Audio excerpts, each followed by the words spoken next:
I'm Nancy Sinatra, and I'm here to see Howard again. I think it's the fourth time I visited him. My first time at Sirius, and I am going to ask him to come and do my show on Sirius called Seriously Sinatra. I'm going to bribe him a little. I brought him some presents, and I'm such a fan of his that I would come to see him even if I had no show on Sirius. So I hope you all enjoy our visit, and I'll see you soon. Nancy Sinatra, I haven't seen her in a while. It's so cool to be Frank Sinatra's daughter because people treat you like you're God. Yeah. And she's not even Frank, she's Nancy. And they treat her like there God. There are a few people, like Frank Sinatra's kids are deified, and, Elvis's kid. It's amazing. I know it's sad that her dad's gone, but I think in some ways her life's better that her dad's gone. She can run her own life now. I bet you she never had a chance to make decisions on her own. Yeah, Nancy runs the whole Sinatra estate, I think. Yeah?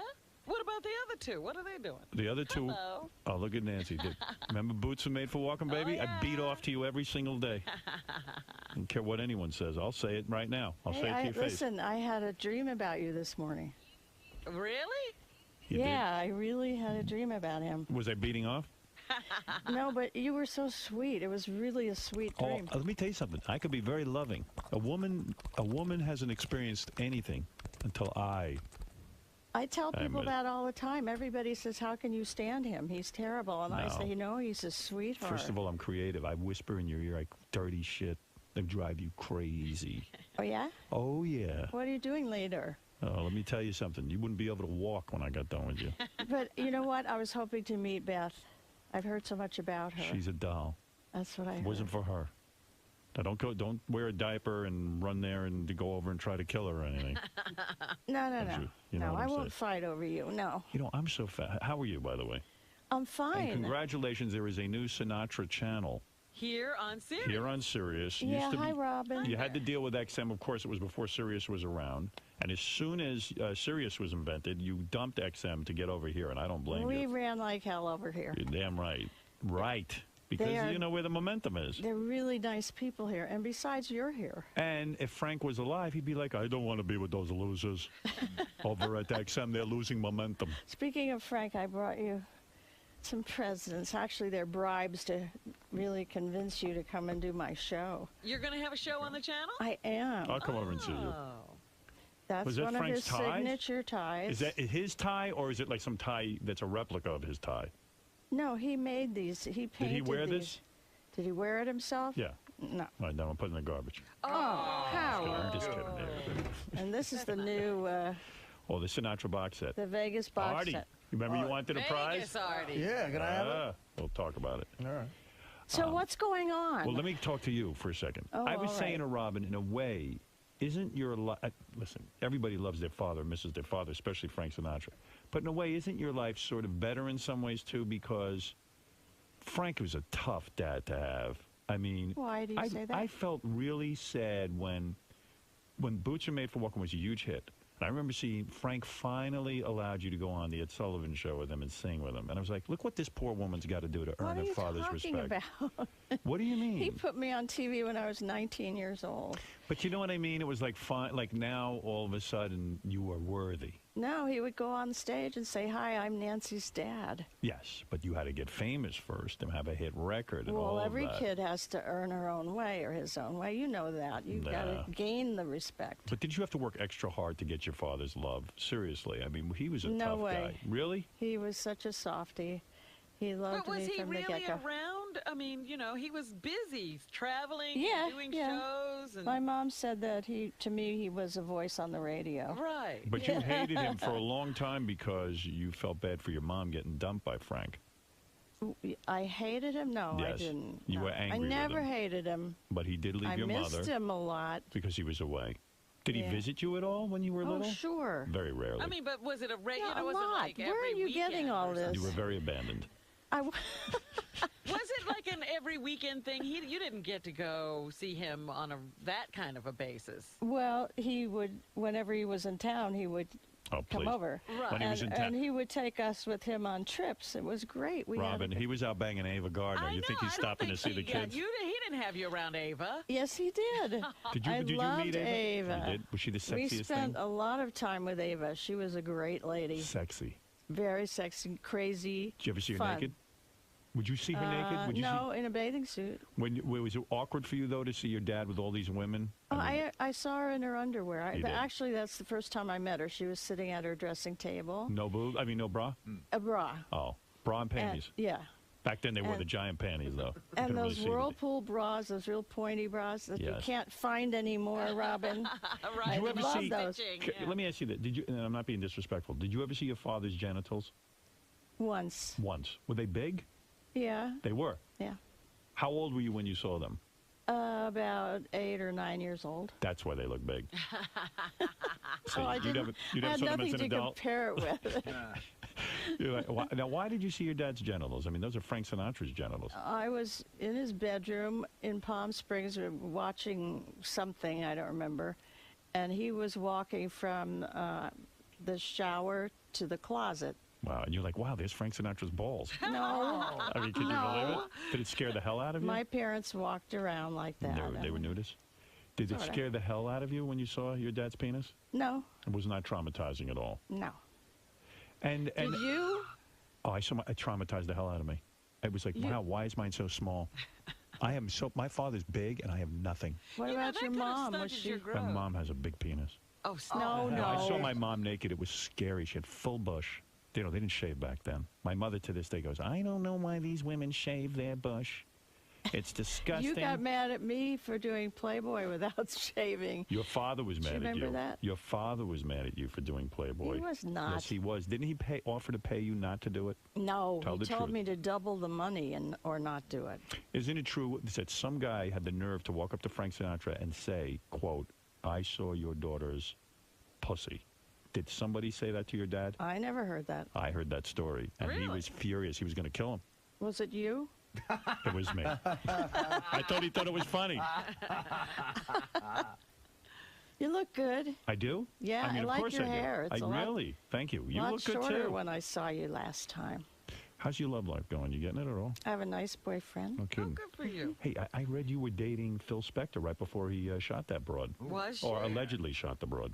Phil and I come- have been friends for many years. You think he's innocent or what?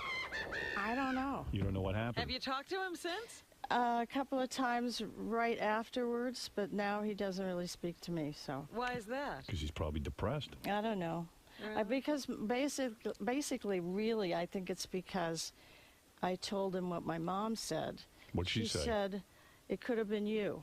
Wow, that's true. And I told him that, and then he stopped talking to me. Oh, well, you can understand Why'd that. you tell him that? Well, I guess I just wanted him to know that people were thinking that.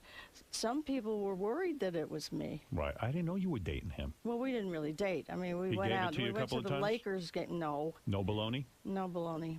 We went to the Lakers games. You made out with him? Stuff like that. No. Never kissed him? Would you? No. Well, I can't imagine you. I mean, I can't No. imagine you being attracted to him.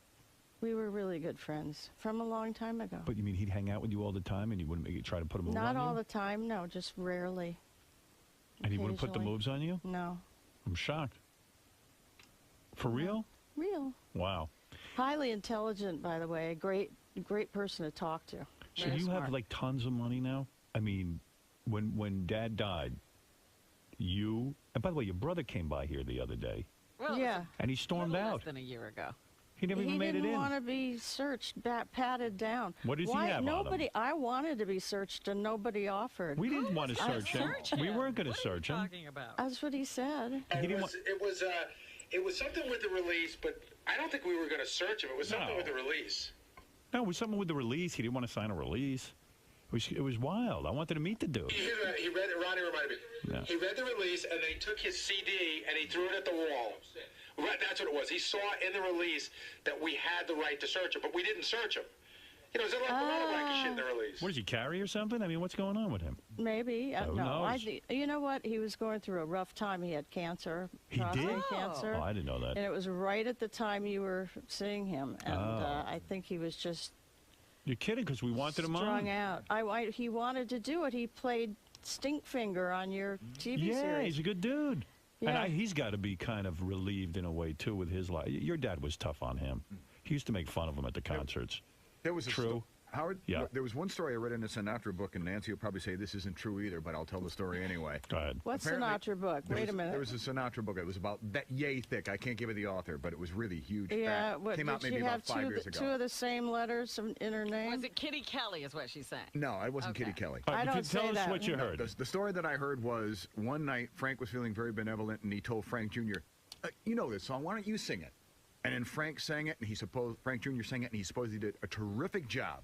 And then in front of everybody, he says, now let me show you how you really sing it. And then he sang it, and he sang it even better than Frank. So he humiliated Frank Jr. in front of the audience. Did your dad have I a cruel never side? heard that, and Frankie never told me that. He would have told me. I thought he was rough on your brother, because your brother was his band leader, and sometimes Frank would yell at him if he didn't get stuff right in front of the audience. My brother would deliberately tick my dad off Wonder just why? before a show Why? to get him to get his energy up. Really? In the last few years, he was tired. Frankie Yeah. told me that. He said if he gets Worked hot up. just before he walks out on stage, he's got the energy he needs to do it. Wow, he would take abuse just to get his father hopped up. Pretty much. That's pretty noble. Yeah, go ahead. It's funny. My parents saw Frank, God, every year. You know what I Right. mean? Wherever he played. And towards the end of his performing, he performed at Westbury Music Fair. And I remember my father's sort of the way he saw it was that Frank Sr. and Jr. were like openly goofing on each other on stage. I don't know if it was part of the act, but it would be like Frank Jr. was making fun of Frank Sr. that he couldn't read the teleprompter. And he said it seemed sort of odd and uncomfortable. Right? Just thought I'd I bring that. never saw it that way. I saw a lot of shows. I must have missed the ones your dad saw. I'm just glad you weren't banging Phil Spector. I met Nancy and Phil Spector out one night. You did? I was at the Rock and Roll Hall of Fame. Remember you introduced me to him? I took a Yeah. picture with him. Seemed like a nice pair. They look like a nice couple. I didn't know he was going to do that thing. No, it's great. I wouldn't have been invited to the Rock and Roll Hall of Fame if it hadn't been for him.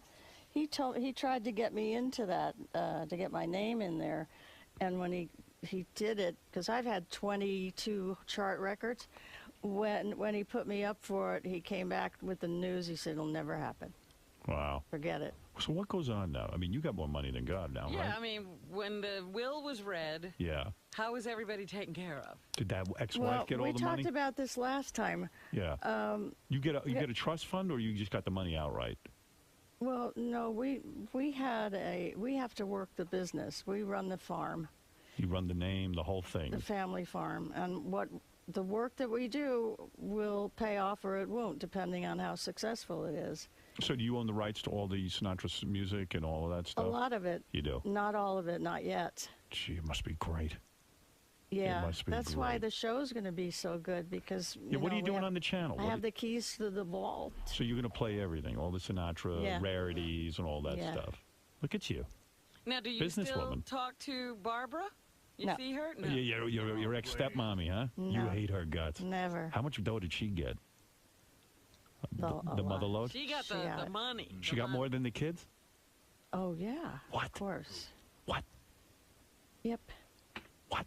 But it's all right. We don't care. We don't think about that. What do you mean we anymore. don't care? Sure we care. No. What are you not talking about? really. It's What did you get versus what she got? You mean she got all the dough? yeah. And you just got like the rights to a lot of the music We and had stuff. some insurance and the right to his name and likeness, and because he knew we would take care of it properly. This was your dad's wishes? Mm-hmm. Not to leave the mother load? Oh, I don't know. I think that he was concerned about that, but he didn't have much to say about it. Oh, you think he was brainwashed? Well, read the end of my sister's book. Oh, Jesus Christ. That's It's making me called crazy. My Father's Daughter, and Tina tells the whole story at the end, what happened in the last few years. And then you'll have a total understanding of this family dynamic. Wow. Wow. It's scary stuff. Who's your boyfriend now? I'm not going to tell you. Where'd you meet this dude? You got a boyfriend? Yeah. What's his name? I'm not going to tell. Where'd you meet this guy? Is he famous? No. Who is it? Burt Bacharach? No. Who is it? No. Who you banging? He's not famous. Burt Bacharach Was he hates some young me. stud? Burt Bacharach hates you? He hates me because I always have to call him to help me sing his songs. His songs are the most difficult songs in the world Very hard. to sing. Really tough. Yeah, he can't sing. I think he sings kind of cute. What do you think of that Jessica Simpson remake in Boots Are Made for Walking? It was cute. Come on, be honest. It sucked. Somebody called me from her camp and said she would like to use the bass line. Doom, doom, doom, doom, doom. Yeah. Anyway, she wanted to borrow the bass line from my record. And I said, yeah, it's okay with me. I had met her before we did a USO show together. I said, it's okay with me, but you've got to talk to Chuck Berghofer, who's the bass player. Because these guys don't get, they get bupkas. Right. They get what they made on the session. I said, ask Chuck, and if he says it's okay, because, it's his little baby, then it's okay with me. So I said, I think you should pay him something. Wow. And they did. They paid him something, and they got it. So funny. You know what? You don't even realize what Nancy's life is like. Like Gary told me, like in his family, like his mom is such a Sinatra fan. She goes, if you touch Nancy, let me know. Wow. Or somebody else said that. Oh, who was the guy who said No, that if that you get was, to touch Nancy? It's like being a god. Just touch something. Did Jason say that? Yeah, Jason's mom something- said, yeah. Bring just, something home that she touched. yeah, or if she something touches like that? something, let me have it. Oh, Well, my goodness. cousin Joanne said the same thing when Paul McCartney was up here. Different Really? generation. She said, "Did he touch anything?" And I'm like, "Well, I don't know." I know. I heard Do a you- story yesterday about somebody taking a glass that my dad had left at a party or in a hotel room or something. That was me. I sold it on eBay. I got a lot of money for that. But that glass is sitting somewhere in a box, and somebody says, I got Frank Sinatra's glass. Yeah, but then they left it, and the housekeeper took it away. Well, wait a minute. How did your father feel about you getting nude in Playboy? He hated it. He did not hate it. He offered to pay her not to do it. Chinese restaurant here in New York. Uh-huh. And I said, what do you think? And I told him the money I was going to get, and he said double it. No, no Oh, guy okay. likes that. Now, a dad doesn't say that, does he? That's what my dad said. Believe it or don't. Man, imagine if your dad was alive today. I wonder who he'd be banging. He could be banging anybody. You think he'd be with Lindsay Lohan and that whole crew? Paris Hilton? I don't think so. No. He liked brains. The brainy types. Yeah. Yeah.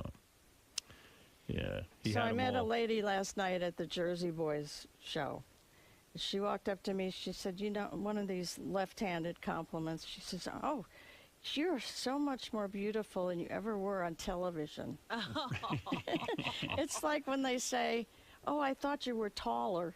How old's your boyfriend now? Is he young stuff? My age. Your same age? Yeah. And was he after your money, or is he really in love with you? No. Does he love you? He's a good guy. Are you in love with him? I don't know. How long has this been going on? About 4 years. And you don't know if you love him? Well, yeah, I love him. 4 years and He you don't said know if in you love love. In love. 4 years and you don't know if you're in love? Well, Well, obviously he's not that great a guy if you're not in love he's after a 4 great years. guy. Would you marry him if he asked you to marry him? I don't think I ever want to marry again. No. You live with this guy? Paula Poundstone. She says, I want a man in my life, not in my house. Do you live with this guy at all? No. He comes and visits you? How many Yeah. times a week are you having sex with this He guy? doesn't live in where I live. He lives, What, in Europe? no, That's the best kind of... about an hour and a half So if I away. wanted to bang you tonight, I could do it. There's no strings attached with this guy, right? I don't have to sit there and deal with his jealousy. I'll deal with you in my dreams, Howard. Yeah. What was your dream? What was I doing to you? My dream, you know Were we what? nude? You were just being nice to me, and that was just so nice and refreshing. I like you. Well, all these men I are like creeps, you right? Too. Men are creepy. Don't you wish you were gay sometimes? No. But men are creepy, right? They just don't... My sister and I have a saying, AMAP. What's that? All men are pricks. Oh. Right. Look at you with the pricks.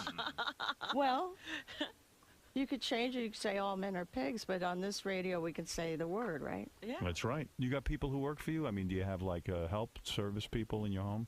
I have a housekeeper who comes in for a few hours every day. I could see you being very demanding. You never hear any I stories don't think about so. her. Look at that rock on your finger. I What is don't- that? What are those diamonds? My sister gave it to me. How much is that worth? How many carats is that? The hell is that? It says peace. Yeah, but it's all diamonds, right? What's a Yeah. thing like that worth? My sister gave it to me. Yeah, That's- what is this? This is diamonds too? What's that no, worth? this must have been about $20. Oh, but what is the ring? How I don't much is know. that worth? I have no idea. What's your net worth? Honestly. You're worth $10 million? No. You're not worth $10 million? Your old man didn't leave you $10 million? Hey, I've been working for 40 years. You know, what I know. have. Forget about what you earned. I'm not even... God, how can I forget about it? You earned a lot of money. You Off. worked a lot. You made a lot of money. Yeah. How much is your stepmom worth, do you think? The one you don't talk Lots. to? Over Lots 50 and million? Lots. 50 to $100 million? Maybe. I don't know. Jesus Christ. Wow. It's got to drive you nuts. No, crazy. because I don't care about that. Let's go to Tell Vinny. you what I do care about. What do you care about? That she sold the train collection. She sold your father's train collection? My father had the most incredible train collection. People gifted him with stuff from all over the world. And I can't picture Frank Sinatra sitting playing with trains. He but, did. I have pictures. And to you prove it. wanted that. That was something. No, we wanted to give it to the Smithsonian so that all the kids of the world could see these amazing trains. And what did she do with them? She sold them with the house. Then no one knows where they are. Yeah, they're still in the house. For the Palm Springs place? Yeah. I see you're on the verge of tears when you say that. It makes you sad. Well, it makes me angry because there's a selfishness there that I don't appreciate. Did he have any porn? I'd want that. You wanted his porn collection. I bet it was extensive. I don't know. I never saw any. That's what I collect. I ain't collecting no trains. Your kids are going to get Come your porn on. collection. You don't when watch die? porn? I used to. Yeah. Oh, you know who came to my press party yesterday? Ron Jeremy. Oh, yeah, he was Yeah, here. he's in town. He was hanging around. Yeah. Yeah. Ron Jeremy. Found out he had sex in my studio.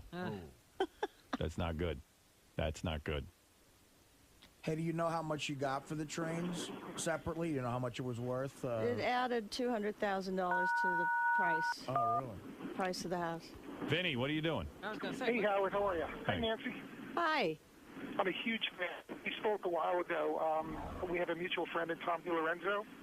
Come on, Vinny, ask your question. oh, Frenny's on Get the to it, bus, no dude. wonder. Nancy, I've been trying to get in touch with you because I would be honored if you would consider singing one of my songs from a show I'm working on. Oh, shit. Oh, come on. Vinny. Wait till Howard, when she hears that garbage, she's not going to want to sing. Vinny, Yes. go to my website and sign in to my guest book, and that's how you reach me. Vinny, I'm sing her very- the song that you wanted to sing. No, I can't do Come on. that. I would actually, I have a demo I want to play for. Are you in town today, Nancy? When do you leave? I'm not here, no. No, she's avoiding you. She's leaving to get away from Vinny, so contact Howard, her. come on, you have to legitimize. All right. Come on. Goulet did one of his songs, if you want He to know. did, Yes, actually. he did. Play for her. Where is that? You got that, Fred? I'll sing it for you. Nancy, this is a serious. I know it sounds kind of weird because I'm whispering. It's the real deal. So He's on a bus. He's on a bus trying to get to work. Robert Goulet did do one of his songs. I'll give him that. a very Sinatra. All right, if we find it, I'll play it for. Thank you. Okay. All right, Jay, go ahead. You're on the air. How you doing, Howard? Good morning. Hey, I just wanted to find out the truth behind this. Last month in the Forbes magazine, or maybe it was December, it said that Nancy is worth about $125 million if you added up all of the... Forbes magazine has you at $125 million. Why are you laughing? Because Are you that's embarrassed? absurd. It's absurd. Yeah, where did they get this stuff? Well, you own the Frank Sinatra box set. That's got to be worth a fortune, no? How many ties do you own? That's right. You have the ties. You have it all. Nancy says there's no way she's close to $125 million. All right, let's go to Ralph. Ralph, go ahead. You are a big Frank Sinatra fan and Nancy Sinatra fan. Go ahead. I mean, he was the greatest entertainer ever and still is, thanks to the stuff that still comes out. Listen, Nancy, when you put stuff like that out, do you just rubber stamp stuff, or do you like to really have a place you're going with this stuff? Well, she's got a plan, right? You got a marketing plan. You don't just license Frank's name out to everything. We're doing it. We're trying to be careful. We don't. There are a couple of things you really shouldn't do. One is flood the market. Right. You want to could ruin do one really special thing at a time. Yeah, what a lot of people don't know, it's great on that box set, is there's a DVD performance in there, too. That's like an hour long. It's great. I know, it's amazing. You have that box set? I do. I didn't know It's that. awesome. Howard, you're going to faint when you see the concert. It's terrific. Did you ever see him live? No, I Frank? No. I saw him live. Did you? I saw him twice. Yeah, I saw him at Radio City with Shirley MacLaine. I took my mother to see it. He banged her, I bet. Did he? Yeah. Did your she dad? was originally in the Rat Pack. Yeah. Did your dad bang Shirley MacLaine? I thought she and Dean were the couple. Yeah, but I don't think your father really cared who the couple was. He was going to bang anyone. I mean, this guy was infamous. I mean, he was a real womanizer. Your father. He had a good time. Yeah, listen, he was famous and he could have any woman he wanted. And he was busy with the Whoas, too, a lot. Oh, yes. Love the Whoas. What? Yeah, I read that. Nancy's sitting here. Does She don't care. She doesn't. She's not. She's been around the It's block. nothing I haven't heard before, Robin. Don't worry about it. Thank you, Is sweetie. that bad to hear? Look, my kid's going to have to deal with it. I wish my father would go see a hooker. Really? He had the greatest line about the Whoas. He says, you don't pay him for sex, you pay him to leave. That's true. Father was a genius. Genius. I wish I could have hung with your father in that Rat Pack. Hey, Yeah. Nancy, were Yeah. you around when the Kennedys sort of cut him loose after he got Kennedy into the White House? Well, yeah. Did he just? I know it pissed him off, but I mean, did he get Pissed it? him off. He had to have those guys killed, didn't he, or something? Am I wrong about that? I think, well, he got rid of... He called a hit, no? That's why he got rid of Peter I Lawford. saw in The Godfather. Yeah. Did your Peter dad hate the Lawford movie killed. The Is that what Godfather? you're saying? Did your father hate that movie? No, but he sure didn't like being told that he was one of the characters. Johnny Fontaine. Johnny Fontaine. Yeah, because that was a big crock, that story. Johnny Fontaine But, you know- comes along with his olive oil hair and guinea charm. But Mario Puzo, I spoke with him when I did my book, and Mario Puzo said that he did not model that After your character father. after my dad. So Did you ever see Sammy Davis Jr. with his eye out? Oh, my No. goodness. Never? He always had the No, I never glass did. eye in? well, I saw him with the eye patch You did. covering the. You never got to He see the never socket? ran around with like No. an empty hole hanging out. Did you ever see him with a black chick?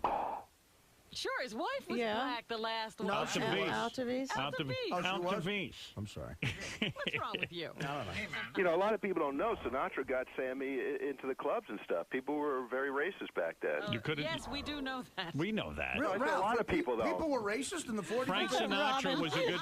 Frank Sinatra loved the Thank blacks. you for telling us, Ralph. Frank Robin. Sinatra was a Everything. liberal with the blacks. I know that. Hey, did you know Buddy Rich? I heard he was a real jerk. Buddy Rich was a jerk, right? No, I thought he was great. I heard there was some guy who worked for Buddy Rich who, after he died on the anniversary of his death, would always call Buddy Rich's wife and say, "Can I talk to Buddy?" And she would say, "Oh my God, he's dead." And he would say, "I know, I just like hearing it every year." Come on. Bob, you're on the air. Go ahead. You're on with Nancy Sinatra, announcing the new Sinatra channel, Channel 75, and, of course, NancySinatra.com, where you can hear all things Nancy. Go ahead. Hey, good morning, everybody. Nancy, your spread in Playboy was unbelievable. I just had two quick questions for you. I should have banged you. I missed out. Sorry about that. That's all right. What kind of panties are you wearing? What kind of panties are you wearing today? A guy wants to I'm know. wearing blue thong. You wear a thong, right? Yeah. You would never wear big, I giant don't like panties. panty lines. Good for you. Good for you. That's beautiful. The other question was, how do you keep your bush nowadays? Do you fully shave?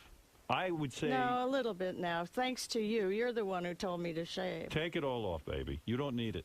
You know. Too much trouble, Howard. Really? You don't care? It's a Well, nuisance. for your man, I mean, now that you are intimate with this guy, who you're not even sure you're in love with 4 years later. Go ahead, K-Mac. You have the last word with Nancy Sinatra. She's too busy to talk to you normally, but today she will entertain you. Go ahead. Hey now. Hey, now. Miss Sinatra, I would be honored if you would take a ride on the Sibian. Oh, What about that? please. You want to ride the Sibian? Now, I knew this was coming today. How did I know this? Why don't you I won't liberate allow yourself? that. I won't allow that. Why not? I won't allow it. Why? Nancy Sinatra's her own I person? won't allow this line of questioning. Boy, if I saw you on the Sibian, I'd go wild. Do you know she just said she's trying to protect the name and take care of things? Yeah. You know, I don't think that would be good. Garland's daughter did it the other day, Liza. Liza was on the Sibian, but who cares? How is Liza? I haven't whatever seen her in a she's long time. We haven't seen her either. But what she's about, doing kick-ass. did your father have sex with Nancy Reagan? No. You don't think so? Mm-mm. I think he did. No, he would never have done that. You don't know my father. Hey, what about, did Nancy ever hear the remake of your song that started that John Gotti kid reality show that the rapper remade? That made me angry. What did he do? I don't even Because know about I know Victoria Gotti, and the fact that she copied she not only copied the song and the arrangement. She copied the look. Which song? A rapper, a girl rapper, Lil' Kim or somebody, did. Oh no, that's a different story. Did Nancy Sinatra's song? Yeah. Boots Are Made for Walking, and it was the beginning theme of the Gotti reality show on A&A. That didn't bother me. It was the fact that she copied my getting out of the T-bird and closing the door. She did the whole It was the opening. whole concept. Yeah, And it's your she thing. did call me, and I know her. She should have called me. What is it, Howard? Hey, this is going to be great for Sirius. Got the king of all media and the chairman of the board. Nancy, quick question for you, and then a quick request, Howard. Are you going to be telling some inside stories of Frank's life? What do you mean? When she's on the show. Oh, yes. She's going to reveal everything. Yeah, it's going to be very, very risque, this show. And, Howard, can you play one of Frank's great songs, Strangers on My Flight? Strangers on My Flight? That's that parody we had. Not again. Oh. Haven't we outgrown that one?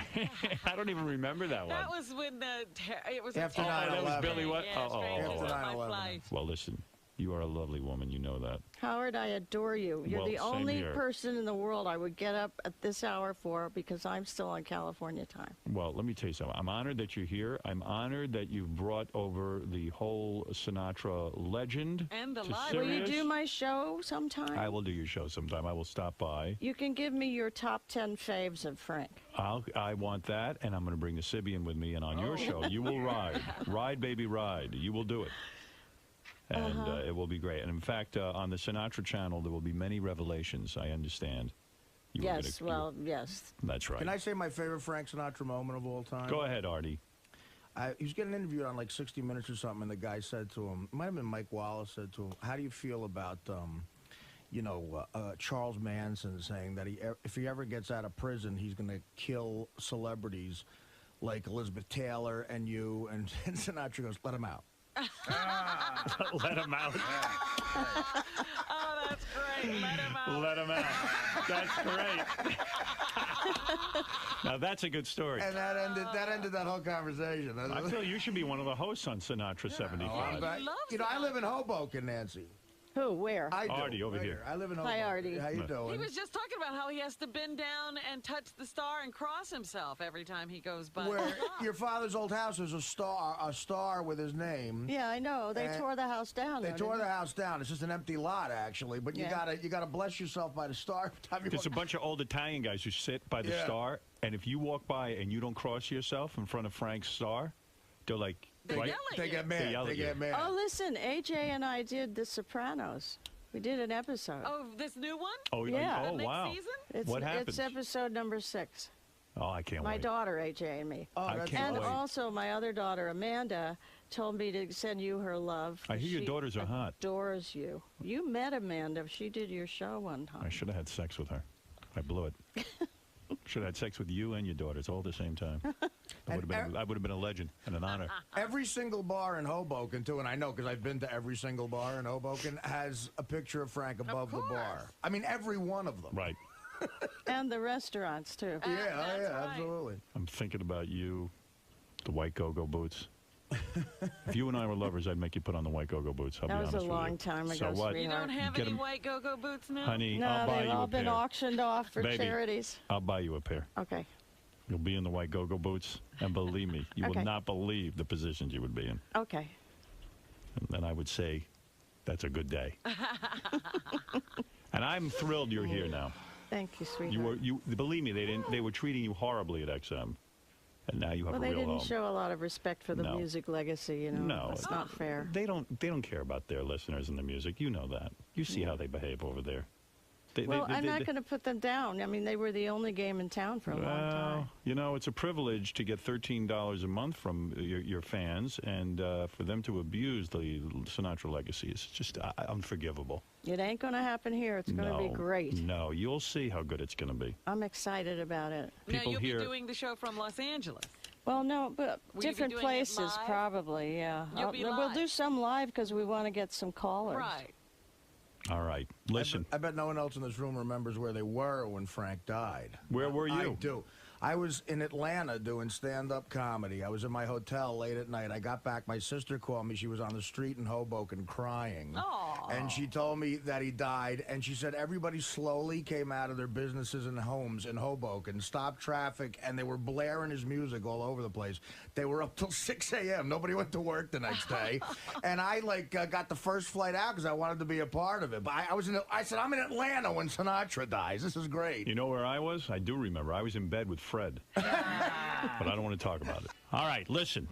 We're excited that, of course, Nancy is here, and she's chosen to bring the Sinatra channel to Sirius. It's always great seeing you. I love that. I can't wait to put that in my preset. Yeah. There you go. And check out Seriously Sinatra, Channel 75. And when is the launch date? Do we know? April something. We April don't know something. All right. You hanging out with any famous people, or are you pretty normal these days? No, sometimes famous, sometimes not. Who do you hang out with? Well, a fun story is Robert Blake came to my Christmas party. Oh. Jeez, you are living in dangerous territory. No, You know him all, he's baby. a pussycat. You like him? You glad he got I like off? him very much. Yeah. He called and he said, "You still have your party for orphans?" Because his family was up in San Francisco for the holidays. I said, "Sure, you come on over." And everybody welcomed him with open arms. Yeah. It was great to see him. Who else you hang? I heard you hang out with Scott Peterson and. No. No. All right, listen. Check out NancySinatra.com. So Robert didn't do anything crazy at the party. He was just. He's not crazy. He doesn't put the lampshade on his head. You guys believe all that stuff. Right. Do you think your friend Phil will be found innocent or guilty? I have no idea. Who knows? You never know out there how things are going to go. No clue. OJ got off. Do you realize that shooting occurred in 2003? I and know. He still hasn't gone on trial. Right. Well, any minute, I guess. That's going to be a fun trial. I look forward to big trials like they're looking that. into televising it. That would be fun. Sure. Let's go. Oh, Mike wants to say the last word. Let him have the last word. People are excited you're here. You understand. Hey, Nancy, I have that copy of the Playboy you were in, and your bush is so hairy, Lewis and Clark would be trapped in there. I criticized her. That's what Howard said. I said it was too hairy for that. You have to do another shoot and have it all shaved. No, not anymore. That was 12 years ago. Oh, no. Honey, you can do it. You get right in front of that camera and let's go. All right, listen, the beautiful Nancy Sinatra is here, NancySinatra.com and Channel 75. We are honored to have you here today, and thank you for... Thanks so much, Howard. It's always a pleasure to see you. That was fun. You had a good time? Yes, I always do. Howard was very flirtatious with you. He's very sweet. I really love this guy. So you never really crossed the line with some of his... Well, he crosses the line, but in a sweet way. How can you get mad at him? You know? So kind of excited. I want to see everybody. I want to see Robin, Artie. Got to see Howard. Saved my life to get to Sirius Radio and listen to him finally. He's back. Even though Sirius Radio is very hard to hook up. I mean, I don't know if you've done this. I mean, obviously you have wires all over your house. It's a big pain in the ass. I felt like I was setting up a ham radio. It really felt like I was being like, I was hearing World War II, like German people talking about what they're going to do with the war. Somehow connecting with Dennis Quaid. I thought that he was going to be my dad from the future. I don't know if that makes any sense, but it's still not perfected, the Sirius Radio thing. But God, it makes it so much worth it to listen to it when you're in your house and you hear Howard again in the morning. It's part of New York. It's part of life. So you've got to be psyched to be here and get to talk to him now. Can't wait. It's going to be fun. It's going to be awesome. He's the best. He's the greatest. Awesome. We'll see you inside, Jimmy. Cool. All right, Jimmy Fallon's here. I want to say hi to him. Got to ask Jimmy, too, how he got that job on Saturday Night Live. Because, like Artie was telling me, Jimmy was this really great impressionist. He does amazing impressions. I don't remember him as an impressionist. He did a Sandler impression. And hey, now. Come on in. That's great. Hello. Hey, man. What's up, Jim? It's great. Am I all hooked in now? You're all hooked in. This is wild. This is great. How you doing? What a great studio. I'm doing really good, man. You haven't seen Sirius. I have not seen Sirius. I got Ross to hook me up with Sirius, believe it or not. Right. Because I hooked it up. It's still not right. Really? Are you having trouble hooking it up? It's just a pain. It's still not done correctly, I think. It's like I have it hooked up, but there's wires all over my house. It's like I have a ham radio. It's like I'm hearing things from the Germans, World War II. I don't know what's going on. I go, I'm happy to hear you. It's life-changing because I'm so used to you waking up in the morning and you go, without you, it's just not waking up anymore. It's like, but do you have it on in your whole house, in your apartment? No. I have it on one little thing because. But why don't you have it? Listen, you're a guy. You get some substantial money. Yeah. Why don't you have a guy come in and hook up the main frame, so to speak, so that you get it on all the radios in your house? And when you have it in your house now, you can have a unit that'll play it through the computer wirelessly. Yeah. I don't do anything through the computer either. I mean, I don't want to be in my office listening to stuff on the computer. It's No, you don't have to listen to it. You don't understand. I really don't understand. I don't either. I'm not kidding, though. So my dad used to put wires all over his house, like, to get WCBS FM. Like, we listen to Cousin Brucey. Right. And I'm like, I'm like, great, Dad. This is awesome. Like, I'm not impressed. I really, there's, like, wires going through the pipes in our house. I'm like, why are you doing this? Like, it's still, and it's, like, for digital, great. I'm so happy I have it, but it's really kind of not. Where are you yet. living now? You live in Manhattan still? Gramercy Park, yeah. And your girlfriend lives in L.A.? Yeah. Well, how does that work? That never works. It's kind of awesome, to be honest. 'Cause Really? right before we get in a fight, she goes away, and they go, hey, Faith, what a great time we had. How long has that been going on? Like 2.5 years. And how often do you see her? It's been weird. I would say like I go like once a month. So are you faithful Or she to comes her? here. Absolutely. Really? Well, I mean, that's mind-boggling to me. So once a month you mate, so to speak, and then Thank you. then That you must go be off. some good mating. Yeah, that's pretty I do good. call it that. I call it mating. You're like one of those good guys. Like you strike me as not like being overly sexual and like a deviant like myself. Like if Beth's away for a week, I'd have to break up because I'd be like, You'd be all to the next woman. You're the only guy I know who has a long-distance relationship that actually works. I don't. It's so sad what my life has just become. It's like TiVo. Yeah. A TiVo catch up, and like my girlfriend comes to see me, and she's like, "You got to change your TiVo lineup. It's so embarrassing." What is it? Very gay? It really is gay. Mine too. I mean, it's really. I have, like, What do you have on there? Cooking shows. Yeah. Oh, that's real gay. Off the charts cooking shows. Yeah, I mean, I've got like American Idol. I mean, I know, like, I'm TiVo's referencing cooking Alton show. Brown, and like people are like, "What?" Like, dude, I can't get your jokes. I mean, you're referencing people I don't have any Nobody idea. else watches. But you're yeah. like honestly, I mean, when you were on Saturday Night Live, you were the cute guy on Saturday Night Live that all the girls love. I can't imagine that you don't go around and chicks don't sort of come on to you. I mean, I'm being honest. I'm sure that it's difficult to be in a relationship when you have your degree of fame and to once a month. I think someone. once you find out, it's like when you find someone you like, it's like it's like that's the one you want to do, and it's like, well, it's kind of fun. It's and it never occurs to you like a weekend you go, hey, I'll go over to Scores and maybe have some. I never liked strip clubs. Really? Ever. Well, you're highly evolved or something. I don't know. I never enjoyed it. I remember like going to a comedy club and the owner's like, I'll take you out. We'll go to a strip club. I'm like, okay. And we went out. It's me and the owner, and like some girl's like putting her boobs in his face. I'm like, can I go now? I mean, is this? That's bad. Every comedy club owner though is you don't want their company. No. Well, maybe he took you to the. And I wrong didn't even club. know like he was like totally doing coke and stuff, and I didn't realize at the time like what cocaine was or anything. And he's like grinding his teeth, and I just thought like he was anxious or something. He's really into this He's girl. like, hey man, it was a good set today. You grew up in New York, right? Upstate New York. Upstate New York. Yeah, I was born in Brooklyn, but I was raised in Saugerties, which is by Woodstock. So did you get our show up there, or when did you get turned on to it? There's nothing up there. Horses. Yeah, I had right. a talk show. Well, that's why his father was running the wires, I guess, for CBS. Right? He was climbing a pole. Oh, now I understand. Yeah, I was wondering. Yeah, regular radio, you're running wires. It's like October Sky. My dad was lighting off rockets. So we were rooting for him. How did you get discovered on Saturday Night Live? My mom found an impression contest at Bananas Comedy Club in Poughkeepsie, New York. See, I didn't realize how many. Artie said you're like one of the top impressionists. He does a lot of great impressions. I'm so bad now. I haven't done it in so long because Saturday Night Live is fun. You could do it in the office. You can work on impressions. Now I'm in my apartment and like people are banging on my walls like, stop it! Really? You don't sound like Jack Bauer. You're not gonna say, shut up. Well, the way I really found out about Jimmy was at the time I was working with Norm Macdonald, and Norm said to me, he goes, "Yeah, this new guy on SNL does an amazing Sandler, like one of the best Sandlers I ever saw." I never heard you do Adam Sandler. That's how kind of I got the. You know what? I never want to do my impressions more than once on Saturday Night Live. Like a lot of people did their stuff like over and over. Yeah. Yeah, it's like okay, you're the guy that does that, and I was like, I want of course. Why though? Well, if you do a good Adam Sandler and they can work it into a weekly sketch and it takes off and it's funny and people know you for that and all your other impressions, why would you limit that? Like, why that bugaboo? Like, why can't you do an impression more than once? I guess you. I mean, the point is you can. I guess.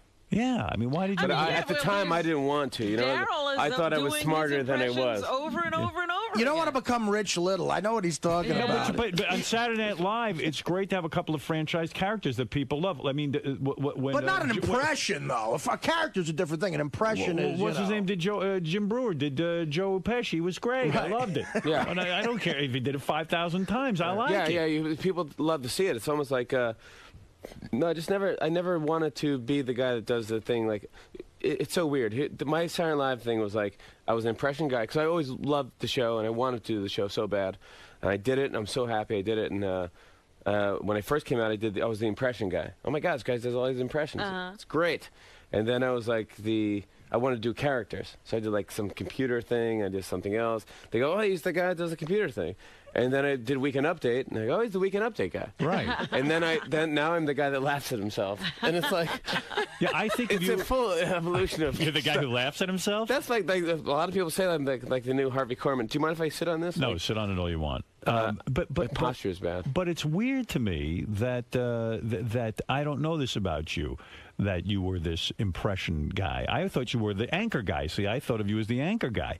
Now, you say your mom entered you in an impression contest. So you were walking around your house and she thought you were really talented and put you in a contest. Yeah. And where does this contest take place, an impression contest? It was it's at Bananas Comedy Club in Poughkeepsie. I was in high school. I was like, God, I got to be like 17 years old. And my mom was like, there's an impression. Because I know I did like Seinfeld.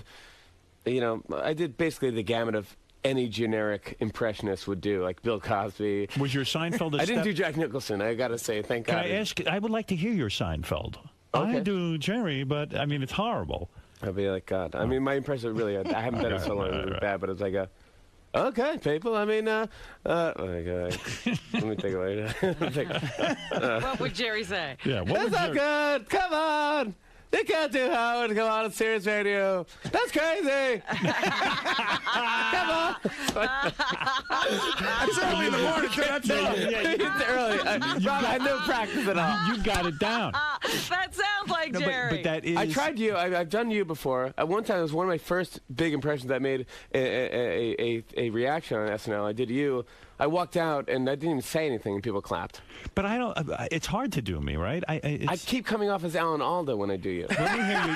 Attempt... That's the first time him and Alan Alda... Would you honor me by attempting to do me right now? Like oh, all right, like I would be like okay. I wish I had a drink or a beverage. Like you want some water? You want some water? Something, yeah. Maybe it could help. It's a bottle of water. Good, man. Thank you. I was like, all right, let me tell you something. Which is something you used to say. Like, all right, let me tell you something. I'll have a midget come in with a midget with the tumors shave your ass. Okay, but I can't do it now. I can't. Yeah, that sounds like a little Johnny Carson. Yeah. Oh, really? Yeah. I take like 3 impressions and put it in one. And somebody said you did a Pat O'Brien impression because that's my favorite. The guy from. He does a great Pat O'Brien. That used to be my thing because I kind of did like 10 impressions in one. I used to do Pat O'Brien. I did this like morning zoo crew thing. Right, I saw that. I always liked that. And they're always the same. They're kind of the same as Pat O'Brien. But Pat O'Brien, did you start doing him when he was with the Scandal? And I don't like to hit people when they're down. Oh, I like to hit them when they're awesome. You know, when they're hot, and then when they're down, it's like, you know, it's like everyone expects you to do Pat O'Brien. I'm like, easy. I kind of can't do it now. But Pat O'Brien well, now that he's awesome again. But wait a second, Pat O'Brien was a sportscaster, right? He was. He worked for CBS Sports. He did basketball for years. And then he became an entertainment reporter. Yeah. So did you do him when he was a sports guy? Or No. No, you did him as an entertainment reporter. Yeah. Now, that's a very unusual impression. I just saw him, and I was like, I can't believe, like, because he's such a nasally thing. It's like, welcome back to Extra. It's Pat O'Brien here. Wait till you see what Nicole Kidman has for breakfast. And why am I staying? Why am I staying tuned to this? Like, I really, she eats Weetabix. Like, okay, that's not weird Australian breakfast. So you went around doing these impressions, and your mom. Now you hadn't been a stand-up comedian or anything, and your mom all of a sudden just says, "Hey, you're so good, I'm going to put you in a contest." Well, what happened was, it's like, I mean, well, we're in Saugerties, first of all, so Right. it's upstate New York. It's like you don't have much entertainment to do there. I mean, you got to kind of make your own thing. And she was like, "Well, check this out, Bananas Comedy Club." So I was like, I had a troll doll. Someone gave me for my graduation, which is probably the worst gift you can give anyone. Troll. You know, like troll with a graduation hat on it. All It's right. like, what am I going to do with this thing? Right. Put it on my. I don't have like tchotchkes or whatever it is. It's just annoying. So, anyways, I got that, and I go, well, I'll make it into a thing. I made it different people doing a commercial for the doll. Right. That was that's good. That was my thing. So I did like Bill Cosby saying like, the troll. Everyone does the Bill Cosby. No, wait. That was good. Why do you stop? Why do guys who do impressions stop there? It's so weird. My friend told me that the other day. Like, you shouldn't stop. Yeah. Why do you get self-conscious when you do it? It's because to be honest, everyone does Bill Cosby. What did the what? Yeah, no, but they not don't. like you just did. That was going somewhere. That's a good Bill Cosby. Where does the? How does Bill Cosby sell a troll? The troll dolls are good, and when you get to the dentist and you have the lip hanging down, and you got to put your lip in your mouth and it's in your pocket, and you walk. Were you scared out of your mind the first time you got up on a stage and started doing Bill Cosby at 17 years old? I ran through it so fast that I have it on tape, but I swear it's got to be maybe 2 minutes long or 3 minutes long. I ran through every impression. And you won the contest. I won. It was like $100 or something. That's exciting to you. Some DJ gave. Had you ever considered being a professional comedian until that happened? No. Wow. And then all of a sudden you said, well, maybe I could make some more money doing this. Yeah. I wanted to be on Saturday Night Live secretly. I mean, that's like kind of my dream when I was a kid. I'm like. That was your ambition? Always. To be on Saturday Night Live? I just always wanted to be on Saturday Night. My parents watched it, and I thought it was such a cool show. It was so funny. It was kind of like.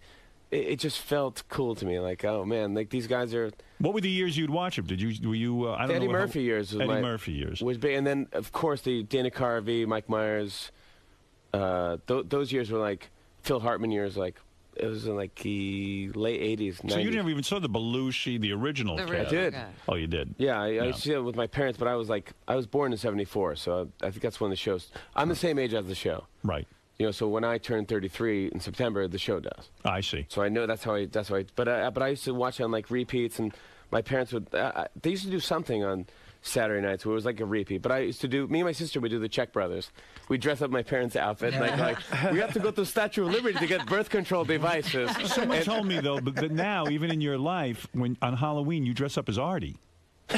Is that true? As Artie? No. Yeah, I read that. I swear to God. Wait a second. How do you dress up as Artie? I don't know. He'd have to really eat a lot first. Hold it. I'm not going to. Oh, here. Jimmy says he attends the same Thanksgiving party as Artie every. I thought it was you dressed up as Artie. Oh, no. We go to Nadia's party every. Shit. I thought I had a good. I go, man, that's the most original thing. I don't dress up for Halloween. I stopped doing it. Because the Thanksgiving party as Artie, same as Artie. No. I read these notes very fast. Me and Jimmy act. I don't know if I want to announce this because it's a good kept secret, but on Thanksgiving Eve, a friend of ours, an actress, throws probably the most amazing party you're going to go to all year. It's downtown Manhattan, and it's just so much fun. What do you mean? Who's there? Me and Jimmy. There's a lot of shots of Jägermeister. A lot of drinking, a lot of hot broads. Heather Graham's a regular. Wow. Who's the actress who throws it? She's one of my best friends. Her name's Nadia DeJohnny, Right. and I met her in the days when I was on Fox years ago, and she's very pretty, great girl, and she always has a Thanksgiving Eve party. It's kind of a and unique you thing. haven't snagged Heather Graham yet? No. Why aren't you banging her? Silly. I don't know why. Hit her head into Don't the ask wall. me. Jimmy's had her, I bet. Very good. I mean, it is worth it, Artie. I mean, you should really Should give I it get a shot. into that? You should give it a shot. There's a lot of. It wouldn't be worth it. You know what it is? There's a lot of comedians there, a lot of stand-up comics who aren't necessarily well known, but very funny guys. Fun guy. Dave Attell is always there. Dave Attell is good. Jeff Ross. sauce, and then so there's that faction, and then there's hot chicks. There's hot chicks, and then there's like Ethan Hawke is there a lot, you know, and he's kind of standoffish. Well, Ethan Hawke pretty much is anywhere there are hot chicks. Yeah, right. Yeah, he's in waiting. You know why Ethan Hawke is He's a good dude. I like Ethan Hawke. Yeah, I never really talked to him, so I don't know. You're like Mr. Positive guy, though. You don't have any feuds, or you don't hate anyone. I kind of am pretty positive. Jimmy's a nice guy. It's hard not to like Jimmy's got the nice guy thing going. That's what I was saying to Robin. It's like Jimmy had the nice guy thing, the good-looking thing, the movie thing. You're going to be the next Adam Sandler. What's happening on this front? Are you going to just take the Conan job? Someone said you were rumored to take over for Conan. What's going on? That might happen too. I mean, it's definitely happening. I mean, I'm signing a contract with NBC. We'll talk about it. It's like 2 years from now. So like, whoa. Everybody's planning on everybody moving. Man, that's interesting. You say Jay Leno is not going. Yeah, I mean, you don't know what's going to happen 2 years. Like Jimmy, you've signed a contract. Yeah. Already with NBC. Yeah. That says if Conan O'Brien, when he switches and takes over the Tonight Show, you will take over Conan's time slot. It's kind of like that, but it's tricky. So it's like TV stuff. So it's like, I think the more contract is like, I signed a contract to not do late night anywhere else. Wow. So they're holding you. So you're getting paid right now. Right now I'm getting paid for like waiting. For not doing a... I mean, who knows what's going to... I mean, honestly, Leno might go, I'm staying. Yeah. I mean, I don't care. I mean, I was like, well, sure, okay. But isn't it funny that here they've never seen you do a late night television talk show?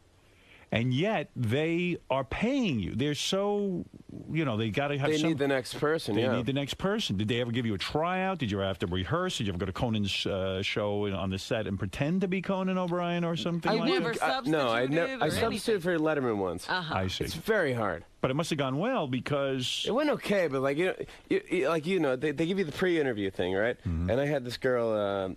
Kristana Loken was the girl. She's a model. Oh, she's super hot. Yeah, she was in Terminator 3. So Terminator 3. So they sent me this. They give me the card. They go, we asked her questions. She says she did martial arts. Ask her about martial arts. I go, okay, great. So we're going to come back to the break. I go, hey, good, nice to see you. How you doing? So you took a lot of martial arts? She went, no, I don't. Yeah, and she goes, no. What? I mean, is it like and when I'm I go... like, come on. She goes, no, I don't. I did a lot of mime class. Mime? Which is a better interview, but it's like, where'd I go? So I go, wait, so, I'm sorry. So you went to mime school? Absolutely. Like, what kind of action movie is this where it's like pulling the fake window open? Is it pulling the rope against the wind type of action movie? How do you how do you get horrible information like that? I mean, do you say to them... That's a major fuck up. Like, I'm supposed to interview this girl. I don't know a thing, and you tell me she takes martial arts. How did they get that? Apparently, she must have said something, where the segment producer's going, look, Dave's on vacation. I'm on vacation. I'm on vacation. Is it like when I say to you, I understand you dress up as Artie Lang every... kind of, yeah, exactly. You know what I'm saying? We have our moments. I read it wrong. It's like, well, I mean, I can't blame him or her, but it turned out to be probably the best part of our interview. Well, he did Weekend Update, and he did a really good job hosting those MTV Awards, a couple of times. Right. And, I mean, that's got to prove something. But it's hard to host the MTV Awards if you're not going to trash some celebrities. You've got to be willing to do that, right? You have to do it, yeah. It's I think it's kind of lost its magic because there's so many award shows. It's like, I don't even know what's what anymore. Like, the daytime Emmys. Do we really need them? I mean, they should combine them all into one. The Tony Awards, I saw like Zach Braff was there, and it's like, why? Is that going to bring the ratings? Is Scrubs going to Broadway? That's what I'm thinking. It's like, we're going to cut you. We're going to... So how did you get to Saturday Night Live? I don't understand. So you do this thing at 17, then do you go around to comedy clubs and get discovered? Yeah, I went to, so I started my thing. So I started doing like all comedy clubs in the sticks. I was in like Poughkeepsie and New Paltz in New York and just going on, and I was emceeing a lot, introducing other comedians, which is another...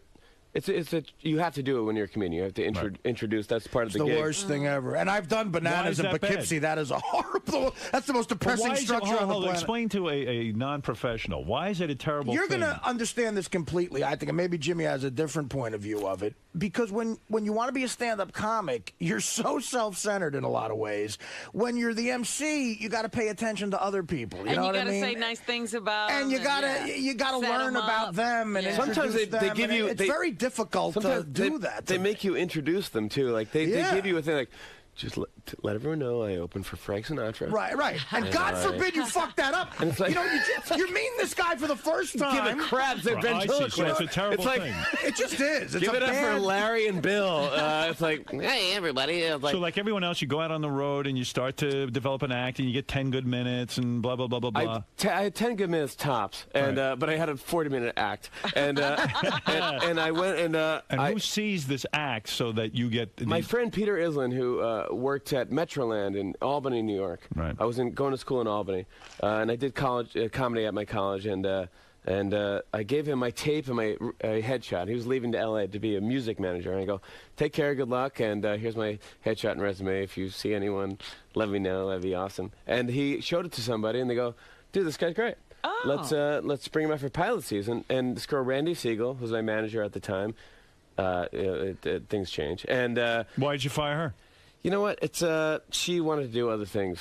I think she didn't want to be manager anymore. She wanted to do like more producing stuff. Okay, all right. So I was like, but I've been through everybody. I've tried managers. You know, I don't know what they do really, but I. Me neither. If your movie career doesn't work out, do you blame the manager or I'd the like agent? to blame someone else. It's really kind of my own fault, but I like to blame anyone. Have you not got? Do you not get the great scripts? I mean, have you ever gotten a great script that you turned down? One of those famous things? No, I mean, I got Meet the Parents. And you turned that down? I turned it down because if I was in it, it wouldn't be Robert De Niro. It'd be like me and Alan Alda. It wouldn't be Meet the Parents. It wouldn't be what it is now. Right. When I got it, I was like, well, this is kind of stupid. I don't. Well, for a while, things were going. You got to do a movie with Drew Barrymore. Yeah, absolutely. I mean, Yeah. I just finished a movie with Sharon Stone, played my mom. Oh. Really? And which is awesome for my mom, my real mom. It's like, great casting. Sharon Stone Great is casting. you in the Apparently, I look like Sharon Stone. It's like wearing like an evening gown to the pharmacist. Like, See, I don't know. Hello, George. As a baseball fan, I'm surprised Fever Pitch didn't do way better because I enjoyed it, and it was such an interesting thing. Did the Red Sox win the World Series during shooting or just after you got done shooting? While we were shooting, they won the World Series. Right, I didn't see Fever Pitch. Now, you'd love it. You would love Fever Pitch. It's a romantic comedy with him and Drew Barrymore, and he's a lifelong Red Sox fan, and he lives and dies with the Sox. They always lose, and then they happen to be shooting it the year they won for the first time in 86 years. And bizarre. Really, I mean, which is weird. They probably want you to make a movie every year. The Red Sox. Well, I mean, the Cubs are sending me scripts. They want me to do every franchise sending me scripts. I bet you would love the movie. But you do, and I Dream of Jeannie with Jessica Alba, right? It's no, that's IMDb. It's a rumor, and I should get that removed because a lot of people bring that up. That's not happening. It's not happening. Even if it was happening, it probably wouldn't. And if Sharon Stone was the biggest bitch on wheels to work with, you would never admit that, right? You would just take the high road. And I probably would not. But honestly, I didn't work with her, so I couldn't even tell you if she was She crazy. was your mother, and you never got a scene with her? I got one day with her in Los Angeles soon, coming up. So I didn't do it yet. Oh, you haven't worked It's with like a her pickup scene, so I can't cut my hair. I can't. You know what I'm saying? It's like I can't change my attitude. I mean, really got to. I can't. Why do you live in New York? I mean, it isn't where all the action is in Los Angeles. Isn't that the place? I love New York. I can't. You can't leave. There's nothing like it. But shouldn't you be hanging around with Adam Sandler? Is he a good friend of yours? He's the nicest, coolest dude in the world. Do you ever do your impression of him around him? I did it. The first time I did it was Ben Stiller was the host, and he called out. He told the producer, like, "You got to hear this kid's Adam Sandler. It's great." And they go, Right, that's how Norm was with it. He thought it was that I haven't heard amazing. this. I want to hear it. Well, there's like, oh God, I'm not kidding. My impressions are so bad. All right, so you're not on your game. Well, I could do it for you. But there's like 3 stages of Adam Sandler. One is the mumbling, where it's like, "How are you? I just I went to my mother the other day, and she was like, "Shabba-doo-doo." So it's like those two there. That's sad. So that was my Adam Sandler. I remember I did the audition for Saturday Night Live, and they said to me, the producer or something, she goes, "I just want to let you know, Lauren doesn't laugh at stuff. So don't let that disappoint you because he's seen it all." That's easy to do. That's good. So thank you. He's seen it. Yeah, that's good. Thanks. I appreciate it. Yeah, it's good to have a producer that doesn't laugh at anything. So get ready. Yeah, so he's seen it all. So don't worry. It's okay, great. So then the sound guy's putting the makeup guy's like putting makeup on. He's like, Lauren doesn't laugh. He just doesn't laugh. So just know that when you get it, I go, "Thank you, I appreciate it. Thank you. I'm so nervous." And then I go to the sound guy. He's putting a microphone. I was like, Lauren doesn't laugh at people when you do. So I go, I'm so great. So then I'm waiting to go on. I'm about to go on, and some guy's like, Jimmy, do you mind if this guy Doug or whatever goes out in front of you because he has another audition or something crazy? And I go, sure, I don't care. He can go in front of me. He has another audition. Yeah, What's the audition? he walks in front of me. I'm not kidding. He's holding a keyboard and a bag of wigs. I can't follow this guy. I didn't even know his act. He's prepared. He's got to do Michael McDonald. He's got a unicycle. He had a keyboard and a bag of wigs. I can't follow this guy's act. There's no way. This sucks. Right. I didn't think it would be that. So then he went on and did his thing, and then I got up. I don't have any props, and I just went on and did my impressions, and I did music impressions too. But then at one point I did Adam Sandler, and when I did it, Lauren was laughing. He did laugh. You made him laugh, so that gets you the job. He put it like his head in his hands, and I was like, even if I don't get this job, it's kind of a Wonder Years moment where like Daniel Stern's talking behind me.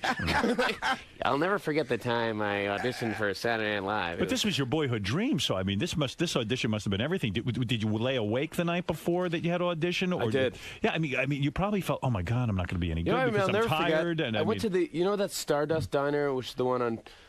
Yeah, it's right really on. close. It's on Broadway and 51st. I went there and I know got every diner's location. Thanks, Artie. Yeah. You got to put out a Zagat's guy. I should. I went and I got a hamburger and I got one of these. It's called the Banana Health Shake. Yeah. Never had one of those, but God. It's like wheat germ, which is great. I mean, who uses wheat germ? I don't know. See, I'd be afraid to eat that before my audition. I'd be like, I might get the shits and I'm not going to go to the bathroom. I was young and I was like, I remember telling my sister. I called her up. I'm like, I'm gonna go in like an hour. I'm so excited. I can't wait. This is awesome. Like, I think I'm gonna do The Cure. When I do my musical thing, she goes, "You think? This is your big? You should have it down to right. that. That's right. What's wrong with you? Yeah, I mean, you think?" And I did it, and I got it. I was so lucky. What happened to the guy with the wigs? He works at the Stardust Diner. Oh, good. He does a great. It worked out for him. But too. afterwards, when a couple songs from Spring Awakening that will really knock you out. When the sound guy comes up to you and takes your mic off after Lauren laughs, aren't you tempted to go, do you have something to say to me? But I mean, thanks a lot, jerk. You must feel for people who audition and don't get it. I mean, it was probably their boyhood dream too. The guy with the wigs was probably, oh man, Saturday Night Live. This is it. Well, the thing about it is that you feel good. Apparently, you feel good. They don't let you know until like 3 weeks later. Right. You So don't find out everybody that comes out moment. feeling the same way. It was terrible. I mean, I found out I was like, was I bad? Was I terrible? I mean, no, I haven't heard word one. Yeah. And then they go, Lauren wants to meet you in L.A. I go, okay. Wow. So I'm like shaking. I'm like, so I meet him at Paramount Studios, which is great studios at the time. Like Lauren Michaels is a great guy. I don't know if you know him, but I met him a couple of times. He's so cool, man. He's like really. He's like one of my favorite people on earth. And he goes to me, the thing I like about Paramount Studios is you can walk outside and you can see like, a Star Trek guy walking around having coffee. And he's great. He loves Paramount Studios. So I leave after the meeting and I'm like getting two guys from Star Trek smoking a cigarette. Like, it was so kind of cool. Like, okay, this is Hollywood. That's like, Hollywood. They have like the fake ears and stuff. And then smoking a cigarette and I go, well, this is awesome. Now, what is this song you have today? What is going on? What is going on now? As I was doing this movie, I thought I wanted to do something for the troops or something because it's frustrating sitting at home watching Hannah Montana and going, life is good. I want to do something for the troops. I have no idea about politics. I'm a moron. I don't know what's going on in Iraq. I don't know what. Did you vote in the last election? I don't remember if I did or not. Yes, you know if you voted. Have you voted before? I have. The last time I voted and I really felt positive, I wrote for. Who's the guy that was the Ross Perot? I was going to say, you must liked have him. voted for Ross Perot. You fell for his bullshit. I thought it was awesome. I thought it was like, this guy's a businessman. You should have fell for the other guy's bullshit. Right. I might have voted for George Bush, but I honestly don't remember. To be honest, I'm not even sure if I did vote. Because if you did research, well, if you were, you might find out I didn't vote for George Bush. I'm glad you did. Michael Moore's going to come in and El Kabong him. Like he's so passioned about politics. I know, absolutely. Yeah. Right, Well, that's how he makes money. That's right. I figured I'd write a comedy song, and if you download it off of iTunes, the proceeds go to this place, Fisher House. It was kind of like Ronald McDonald House for wounded troops to come back to Iraq. You know what I wanted to ask? Years ago, we talked about this, and you told me something. I don't know if it's true or not. Didn't you do a set at the second Woodstock? Did you tell me you did a set? A stand-up? You did, right? Absolutely. At the one in Saugerties, in your hometown, because I was at that one. No, it wasn't Saugerties. It was the one with the raping. Jimmy, let me ask you something serious. Now, you had this success on Saturday Night Live. You get this job, a dream job that you dreamt for a lifetime. Didn't you have a period of time where you went crazy with women? Didn't you have a period of time where you... Like, reveled in your success? Yeah. Yeah. And lived this star life? Absolutely. You did? Absolutely. Because I'm feeling a little empty here from you not having this big moment. In this big moment, Lorne Michaels accepts you. Was there a crazy Jimmy Fallon who went berserk with power and fame? Yeah. There was. Absolutely. Drugs? Absolutely. Yes. Well, everything is like, well, you know, the thing about drugs is like, you know, it's all good, it's great, but it's like, you're going to have to quit it eventually. Yes. So I kind of looked at it that way, like, well, try it, and it's like, eventually I'm going to have to stop it. So it's like, I never became addicted to anything. I don't smoke. I'm a terrible smoker. Right. I can't smoke pot. But you banged a lot of chicks. Absolutely. Wow. Had a good time. And then you ended up in Saugerties at Woodstock, too. No, that was on my height. That's was part your of the peak. It wasn't Saugerties. It was the one with the fire and the rapings. Oh, the good one. The good one at the army base. Yeah, it was just really Woodstock with rape. They made you do a comedy set in between, like, the Allman Brothers or something? I came out and I remember my act was terrible. I had a beard because I was doing Almost Famous, and the guy gave me the worst intro, and it was he was like. It was some DJ guy, and he's like, now, Jimmy Fallon. That was my intro. Did you get to experience multiple women at once? No. You did not? You know what? I saw that movie Beyond the Mat. Mm-hmm. You ever seen that movie? No. It's about wrestlers when they're not famous or something. And Jake the Snake Roberts came out, and he was talking. He goes, I used to have, like, 3 ways all the time, and now I can't get excited when I'm with my wife. And I saw that, it kind of hit me hard. Like, that is depressing. God, I don't want to live that life. I don't want to end up like Jake the Snake. Might Robert. depress you. Well, let me tell you something. Now, your mother, she never wanted to be a manager. She was really, started your career. That was She great. wants to be a big star all the time. She did Letterman once because Letterman had a bunch of mothers do the top 10 list. And she talks about it nonstop. It's a big moment. So anyways, of course, all the mothers, Beyonce's mom, all these great people are there. And Letterman gives a rose to every mother when they're done. And he's like, good job. Good job. Good job. Gets to my mom. He goes, good job. She goes, what? Say it again. What? What are you saying? What do you think he's going to say to you? Like, it's like, what? The song is called Car Wash for Peace. Yeah. Jimmy Fallon's song, Car Wash for Peace, is available on iTunes. And he's going to take all the money. You know, it's a way for you to contribute to the soldiers who obviously are not having fun over in Iraq. Yeah. And for guys who come back and, like a leg missing or... Yeah, and they want their families with them. Yeah, they're young. They're like kids, like 17-year-olds. Yeah. I mean, it's true. A veterans hospital should look like a fucking Four Seasons, I mean, it really should, right? I mean, it's the direct opposite. That's not good enough, Artie. Yeah, exactly.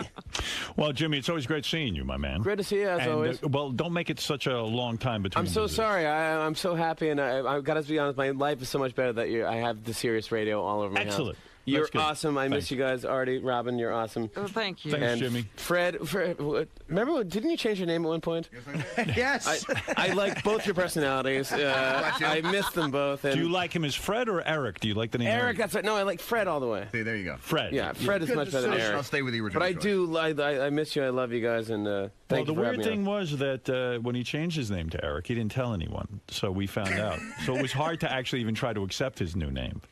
You know what? Before I go, but I mentioned Kenneth Keith Callenbach last time I was on because I love that guy when he was on your show.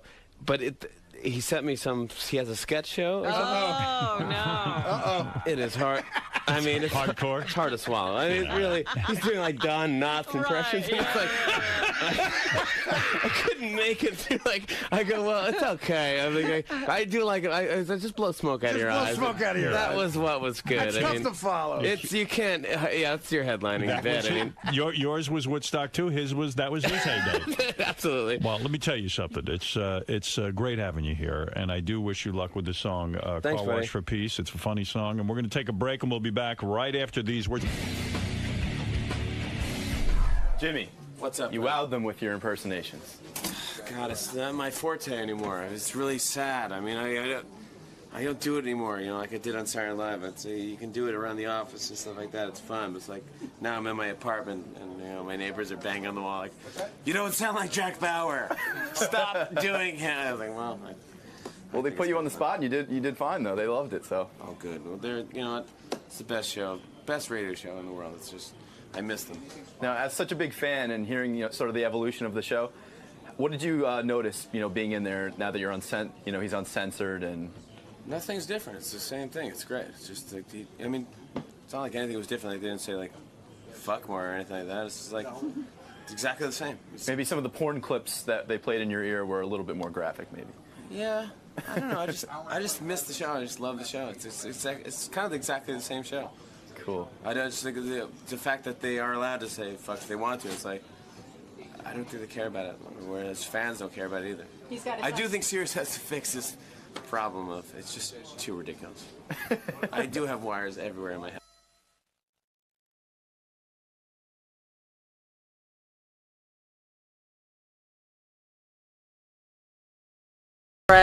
You might remember me from a few years ago when I came in asking Howard to please help me become a big superstar.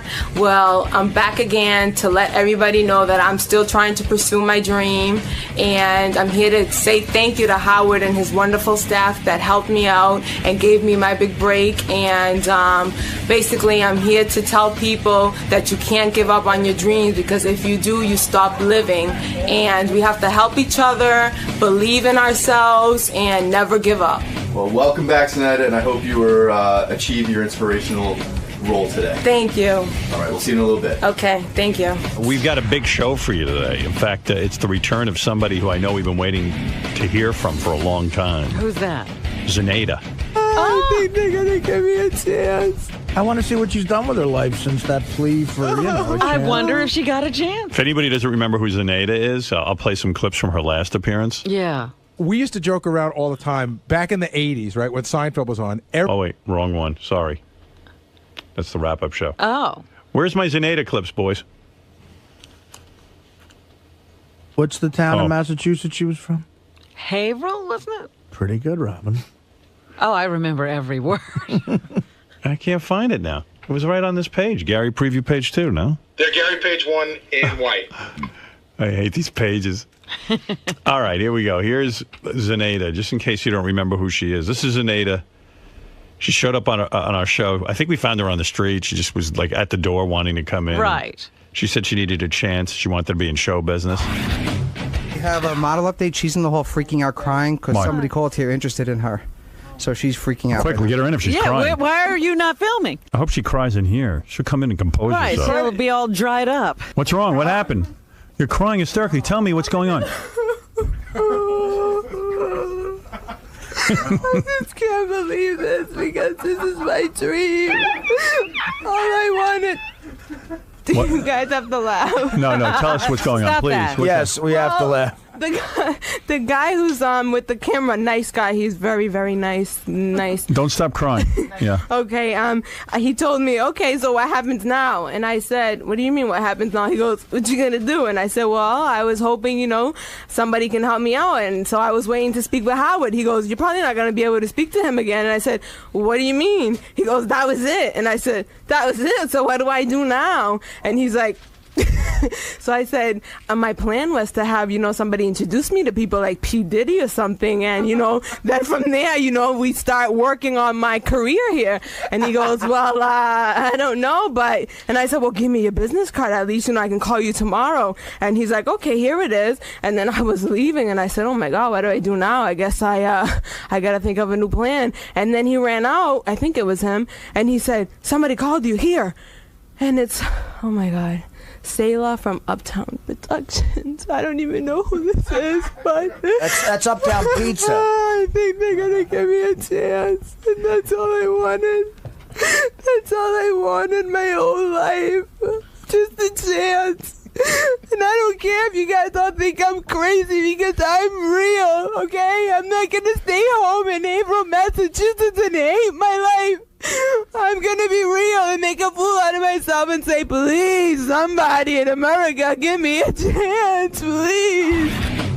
She wants to come in and thank us. Zanita feels that we started her in show business. Really? And we've only, yeah. Is she in show business? No, but at least we gave her a shot, and we haven't heard from her in 3 years, and she's one of our favorites who ever appeared on the show. I don't know that she could ever top her last appearance, but what the hell? It's always good to say hi. Here she is, Zanita. There she is. Oh, hey. She looks beautiful. Hi, Zanita. Hi, Zanita. Zanita. Yes. Did you put on weight since the last time I saw you? Yes, I did. You did. I got remember. very sick, and that's another reason why I had to put my career on hold. And you had asked me that if I lost 15 pounds, I would probably do much better. Yes. And I gained weight because I got sick. Yeah. You want to be an announcer? I mean, you want to be a movie actress, and you want to be a singer? And look at that face. She's so beautiful. Thank you. You are too, Robin. thank you. Did you get ammonia? What was your actually, illness? What was your illness? Actually, right now, I just came to thank you guys because you guys, that day that I arrived in New York, you guys were Howard and his wonderful staff opened the doors to me, let me come in. Yes. And you guys treated me like royalty I'm here. getting goosebumps as you say it. I really am. I really am. No, I want you to know. How badly you want to. Are you still living in Haverhill, Massachusetts? Absolutely not. I've been in New York for 3 years now. Is that right? Yes. How So do you that's a manage good that? thing. How do you manage that? Well, I have a boyfriend here now. Oh, he pays for you. Are you still real, or did you get? No, I am. I'm very real. But because I got sick, I did. What was your illness? What was the illness? I got depressed, and. Are you on medication now? Are you on medication? Yes. Yeah, that's why Yes. you're acting too normal. I wish you would come in when you didn't have your medication. Oh, I don't think she needs to be without that medication. Oh, I liked it better without the medication. Oh, Yes. you're medicated. But you know what? What I went through in these 3 years has made me a stronger person. Yes. So I am now ready to pursue the career again. I resurrected. Now, are you going to lose the weight? Because Yes. in show business, you got to look hot. Yes, You know yes. that. Sometimes isn't it the medication that makes you? Yes, it's the medication. But What did you go through for the last 3 years? Oh you my say you God. struggled. Now, I've struggled. I mean, do you know what it's like to move from your hometown? Haverhill, Massachusetts. Haverhill, Massachusetts. Hello to anybody listening from Haverhill, Massachusetts. I love you all. And you came on the show in September 2004. You walked in off the street and you begged us to help you make it in show business, Yes. which we responded to. After you left our studio, I understand some people did call you. You were contacted by many people in show business. Yes. Unfortunately, they milked you for $7,000. yes.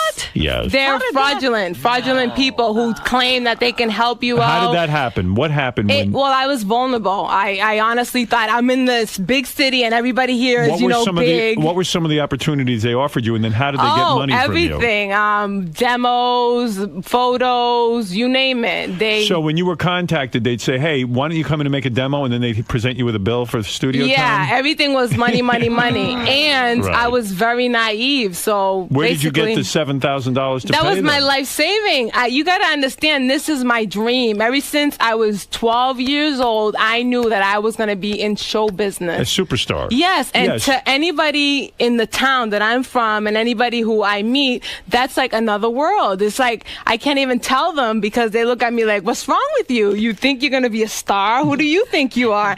And I just believe Are that. you starting to get discouraged? How old are you now? I'm 30. 30. Don't Yes. you think it might have happened already if... Well, don't forget, I've been sick and I did delay, and so I just resurrected. I'm back now. Did anyone have sex with you claiming they could help you? No. No one got that absolutely far. not. I would never do that. They just took Yeah. your money. Yeah, and And because I was, again, naive, believing that they're really going to help me. What steps are you taking to make sure that you make your dream come true? Right now, I'm pursuing the SAG program. What is that? Screen Actors Guild. You have to audition. I just called them up yesterday. This is all. You've been in touch with the Screen Actors Guild? You called them? I called them up and I told them my you situation. Want to be a superstar? Did you say I want to be a superstar? No, I want to be a professional entertainer. That's what I want to be. Good.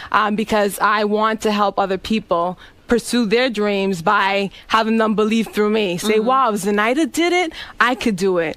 Because I remember one of my dreams was to meet Howard Stern. That's right. Never in my life. Did you tell them you're real and that you're trying to be a superstar, that you keep it real? Yes. You did. I mean, when you meet me, you know I'm real. I'm not going to front. I'm not going to act a certain way just to make people happy. But one of my dreams was to meet you, and I couldn't believe it happened. What is the medication you're on? Because you don't cry as much as you used to. Oh, you're so funny, Howard. Yes, but you're not. Is it okay that I call you Howard? Yes, please. Okay, because you are Mr. Stern, a man of your greatness. When you were agitated and crying, it made such a great appearance, and now I see you're all even-keeled. Well, what is this? she getting therapy as well? Yes, I have a therapist. Oh, these fucking therapists. Why can't they help me? They're helping her? Howard! How come you're so together? This is a complete change. What medication do they have you on? What's the name of it? Luvox? No. Paxil? No. Zoloft? Starts with an A. Ativan? Ativan? I don't know. Ativan. Aspirin? That's the good shit. God, I see it every day, and I can't remember I mean, the every name day right you now. take a pill. And you Yes, don't know at the name of it? nighttime. I take it at nighttime. You take it at night, and it helps me out. It sure does. Yes. But you know why I was crying, Howard? Because I couldn't believe I was in your presence. No, you were crying because... I was crying because I couldn't believe I was in your presence. Are you still singing? I sing. I obviously am not a professional singer like some stars out there, but I am a singer. Why not go on American Idol with this talent? Because I'm not that talented to go on American Idol. I'd like to have two more. The reason why I want to be a singer, an entertainer, is because I love to go to where the troops are and perform for them. They won't let you. We do tried. things like that. Like, I want to help people. I want to make our country a little better by somebody who's happy and who likes helping other people. What do you want to be, an actress? Do you mostly want to be an actress? Okay, people told me that in order for you to become, I'm not going to say a superstar anymore because that just blows people's mind. Like, who do you think you are? Right. I'm going to say a professional entertainer. Oh, okay. What was I saying? Acting. Acting. So they told me in order for you to do a get scene there, with me? you have to be a model, a supermodel. Right. So how else was I going to do it but to go to the top agencies? But no, then I wasn't too thin enough. I was too old. I was too fat. Do you want to act with me? Do you want to show off some of your acting skills? Yeah. Do you know You got a scene? Do you know the scene from Fame, Coco, where at the end of the scene it calls for quite a bit of acting on your part? No, I've never heard of this. You never saw the movie Fame? I'll explain it to you. No. You very badly want to be a superstar. Okay. Okay, this is a legitimate movie that came out years ago. Okay. And in the film, Coco wants to be a famous person just like yourself. Okay. I thought that's why you'd relate to this scene. Okay. Famous to help people. Right. She comes in and she shows up for an audition, and it's one guy with a camera, and all he wants to do is get her clothes off. That's what he's up to. Okay, so I have to act surprised because I know what he's trying to do. She breaks down and cries when she realizes that, oh, my God, all he wants me to do is be naked, and she can't believe she gets naked for him. Oh, she does. And it She was played really by, wants to be a star. You can relate to this. It was played by the great... We can relate to it, It was right? played by the great Irene Cara, who recorded the song Fame, I Want to Live Forever. Oh, I love that song. Howard? Yes? Do you want to play the original clip or just let her read it herself? Do you want to hear the original before you act? No. Let me do it first and then. You don't want to be influenced by her. Right. No, I don't want to copy her. I want to So do you my are own. standing there, you think you're auditioning for this big movie role, and this guy says he needs to see your breasts, essentially, so you get very upset. Are you ready, Coco? Yes. Okay, Coco, bonjour. I'm glad you made it in. Come on into my studio right now. Am I early? Don't be silly. Let me take your coat. Do you want a beer? No, thanks. I'm okay. All right, come here. That's it. All right, now I want you to sit right here. We're going to do a beautiful close-up of you. That's beautiful. Très jolie, Coco. What a face. I get nervous at first with cold readings, but then I'm all right. Oh, Coco. You don't even know what you're doing to my lens. God. All right, Coco, could you take your top off, please? What? Take your blouse off right now. Are you kidding? No, I'm not kidding. What's the matter? You're acting like a dumb kid. I thought you were a professional. That's what you told me. I am. Well, then take off your shirt. What's the problem? I can't. You can take your shirt off. Take it off. Coco starts crying. I can't. I can't do this. I can't. As you're crying. I can't. Please don't make me do this. Oh, that's better. That's better. Lovely. Yes. Yes. Yes, Coco. All right, listen to me. You didn't emote. Wow. She really breaks down. You didn't break while down. She's undressing. It was good till then, though. You were Yeah, good. you were good up until then. I was incredible. Well, usually people get these and they get to rehearse it for a few minutes. No, rehearse. I didn't have a minute to rehearse. I didn't even know what I But was you're reading. a professional. You did your own movie for That's crying right. out loud. I was brilliant, Robin. And that's one of my favorite movies, by the way. It gives me Private hope. Parts. You Yes. didn't even remove your top during the scene. Absolutely not. I Oh. don't think you have to remove your top to be in the business. Yeah, well, so let me keep tell you your something. shirts on, girls. Keep your shirts Yes. Bad advice. What is the dance you prepared for us today? Oh, there's a dance. on. Oh, did you have the Sade? Sade? Yeah, Sade. Which song do you like of Sade? The song Smooth that... Operator? No. A Kiss of Life. Oh, that's a Fred, good one. do you have a Kiss of Life? I'll take a look. He'll get it out of the Sade system. is great It's heroin not music. really a dance, but it's something I wanted to do for Howard since he Thank gave you. me a chance, something to let him know that day that you opened the doors for me. I would This be is how honored. I feel. I would be honored to see it. So Fred, it's not really a dance. Okay. It's an interpretive. Yeah. Fred, if you will. We've got it, my friend. Be careful, you got headphones on. Don't forget. A little louder. A little bit louder. Okay, here you go. Sade. Oh, you're moving good, I got to say. Thank you. You're not bad. Yeah, I like dancing. Fred, hold me.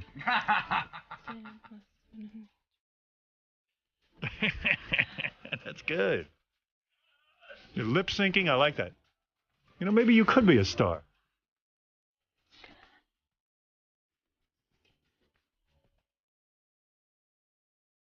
Nothing like dancing on the radio. Wait till they see this on Howard TV, though. Look at you, babe. All right, let me ask you something. You're not doing too bad here. Did you practice this in front of the mirror? Yes, for you. Fantastic. Fantastic. I said I gotta do this for Howard. Thank you. It's the least I could do for a man who opened the doors for me without even knowing Well, let me me. say something, Robin. I'm going to sum up this appearance. I like the Zanita who is not on medication. Thank you. I like the Zanita who is really cries really real. and keeps it real. With a little bit of weight. I mean, modern day psychiatry and medication shows ruining you people. it's ruining people for my show. Please, You're very stable. It goes to show you just because you're on medication doesn't mean you're crazy. For those people out there who are on medication, it's okay. Yes. It's okay, right. Yes. Now, that being said, yes. That Well, being then- said, do not, under any circumstances, stop taking the medication. Unless I you're won't. coming to do this show again and stop for like 3 or 4 days.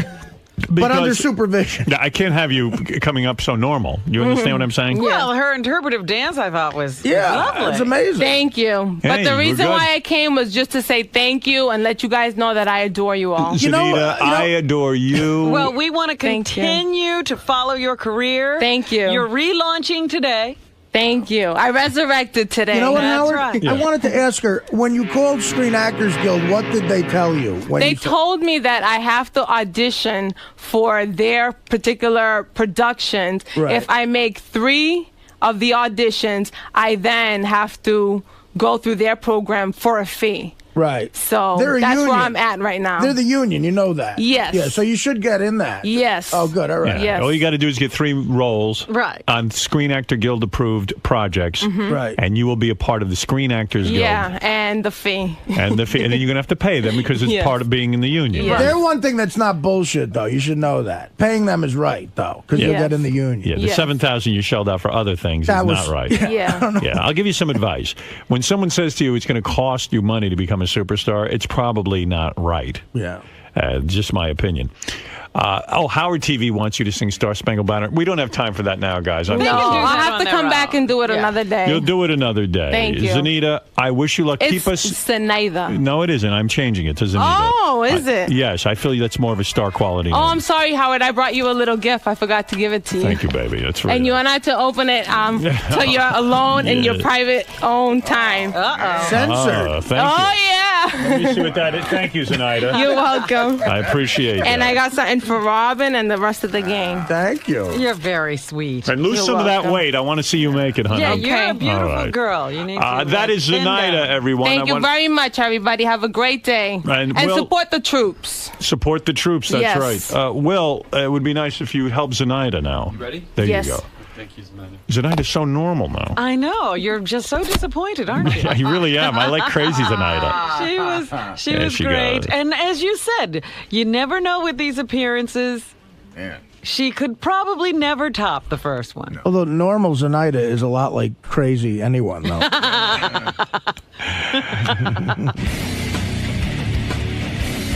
Zenaida, how did it feel to be back? I loved it. I loved it, and again, it wasn't a surprise. They treated me like royalty again. Thank really you, did. Howard, and thank you, everybody from the Howard Stern Show. Now, why do you really think that you guys hit it off so much every time? Because I'm real.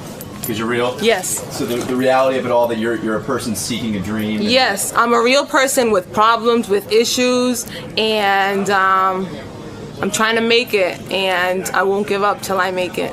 Well, I appreciate your desire, and also, it seems that Howard liked you better when you weren't as even-keeled, as he said. How do you feel about that? It's the truth. This is who I am, so. Right, but he seemed to like you better before, though. Before. Oh, because it was more like a character, maybe. Right. So that's probably why, but I'm a great person then, and I was a great person then, and I'm a great person now, so. Well, where to from here, Zenaida? I'm gonna try the SAG, Screen Actors Guild, and see where that takes me. But that's definitely an ethical program, and I believe that that's my start right there. And if you'd like, give one message to all the aspiring actors and musicians out there. Keep it real and don't ever give up. And remember, there's people who are always willing to help you out. So, good luck. Nice to see you again, Zenaida.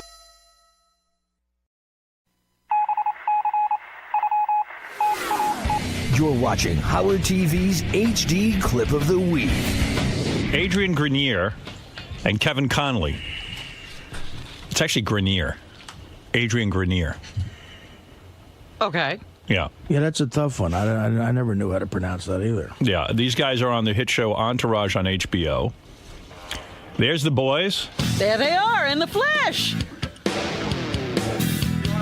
Man. What's up, guys? How you doing? Hey, fellas. Good to have you on here. Glad to be here. I like the pronunciation. Grenier. Grenier is the right way to say it. Grenier. Is it? That's No, it's Grenier. You don't even know. telling me. I don't know. Your co-star doesn't even know how to say it. It's Grenier. It's Grenier. I thought it was Grenier. Grenier. Why would it be Grenier? Because Will researched it and found out. And Oh, so evidently, you're wrong. Adrian, you don't even know how to say your real name. Is it Grenier? It's Grenier. It's Grenier. My mom it's calls an you Grenier, and affirmative. I can't believe it. She does it every single time. My mom says the same thing. Yeah. Grenier. You know, Boys, in year 5, everyone in Mary Tyler Moore's show knew how to pronounce their own name. When Entourage was first coming out, I remember we spoke. We had you in with Mark Wahlberg, Mark yeah. With Marky Wahlberg, Mark. And now the show's a huge hit.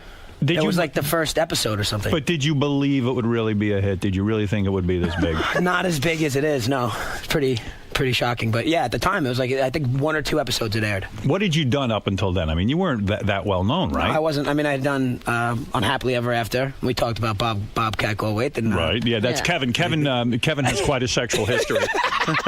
He was dating a very hot chick named Nikki Cox. Yes. And Bobcat Goldthwait stole her. Swiped her out from her. Yeah. And this then chick- Jay Moore swiped her from him. Is he now married They're to married, her? yeah. She's a very hot chick. She is, in fact, I remember Artie met her once when he was working on the set of I worked the with her Norm for Show. a year. The Norm Show, yeah. And she'd show up in like a 12-year-old boy's T-shirt, like one of those guinea T-shirts. Right, the little She would rehearse. And she would distract the crew. They had to tell her to put some clothes on. Fuck the Did they crew. really have to tell her to put clothes on? No, Artie? no. What happened was she, I worked with her for a full year, and she would rehearse. First of all, she had this enormous black guy who was her bodyguard. Clay. Clay. Yeah, Who was she from you guys? She had to have a bodyguard at all times. She had a real serious problem with a stalker years ago. Okay. And this guy is so intimidating, but she would show up. At the time, she was 21. And she would show up to rehearsal with like a 12-year-old boy's Guinea T-shirt on. Wow. And fuck the crew. Me and Norm said, listen, we can't act as it is. We're trying to act here. I mean, I can't... She might have been the reason that show got canceled. Probably is right. We had to switch our names in the cast to our real name. Like, I originally had a different name.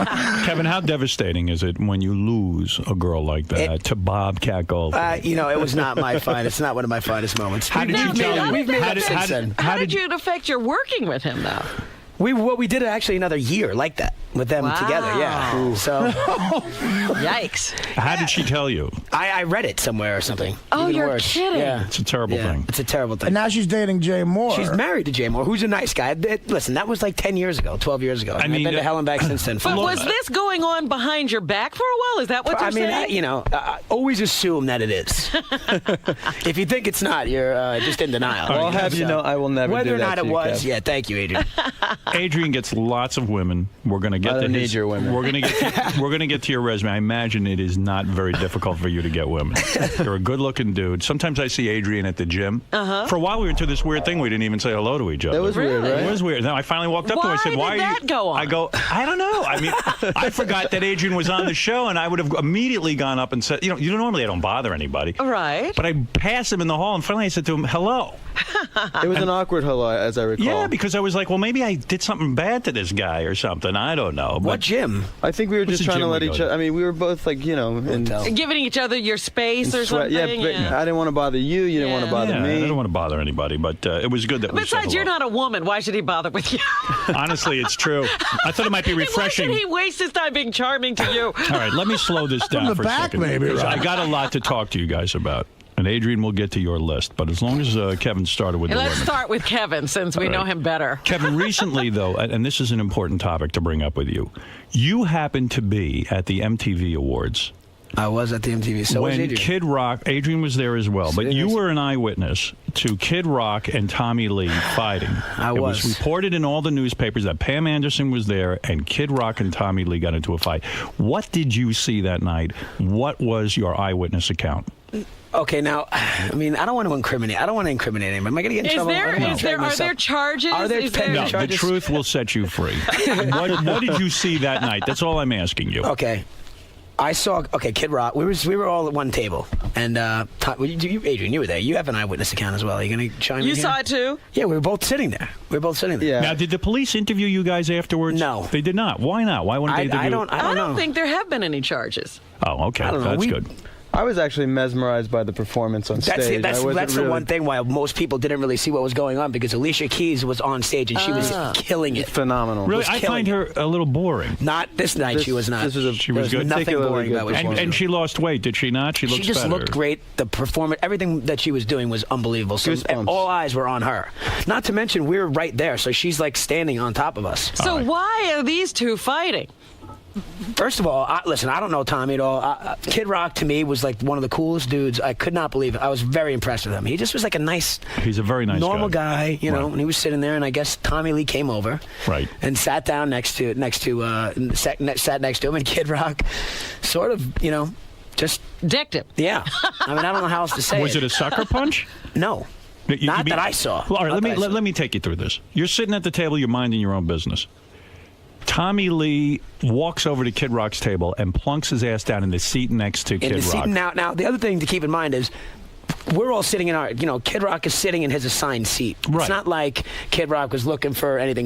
That was his seat. He was there for 2 hours. He was there the whole night. Tommy Lee walks over, sits down right next to him, which is going to be tough because here they were married to the same woman. A lot of mean things were said. Did he say anything? It looked to me like I don't think that Tommy Lee really even realized he did it. He did it. And then Kid Rock and turned. they had this look of like. Did Kid Rock stand up or did he remain seated? Tommy Lee stood up first, I believe. Kid Rock said something to him like, "Get the fuck out of here!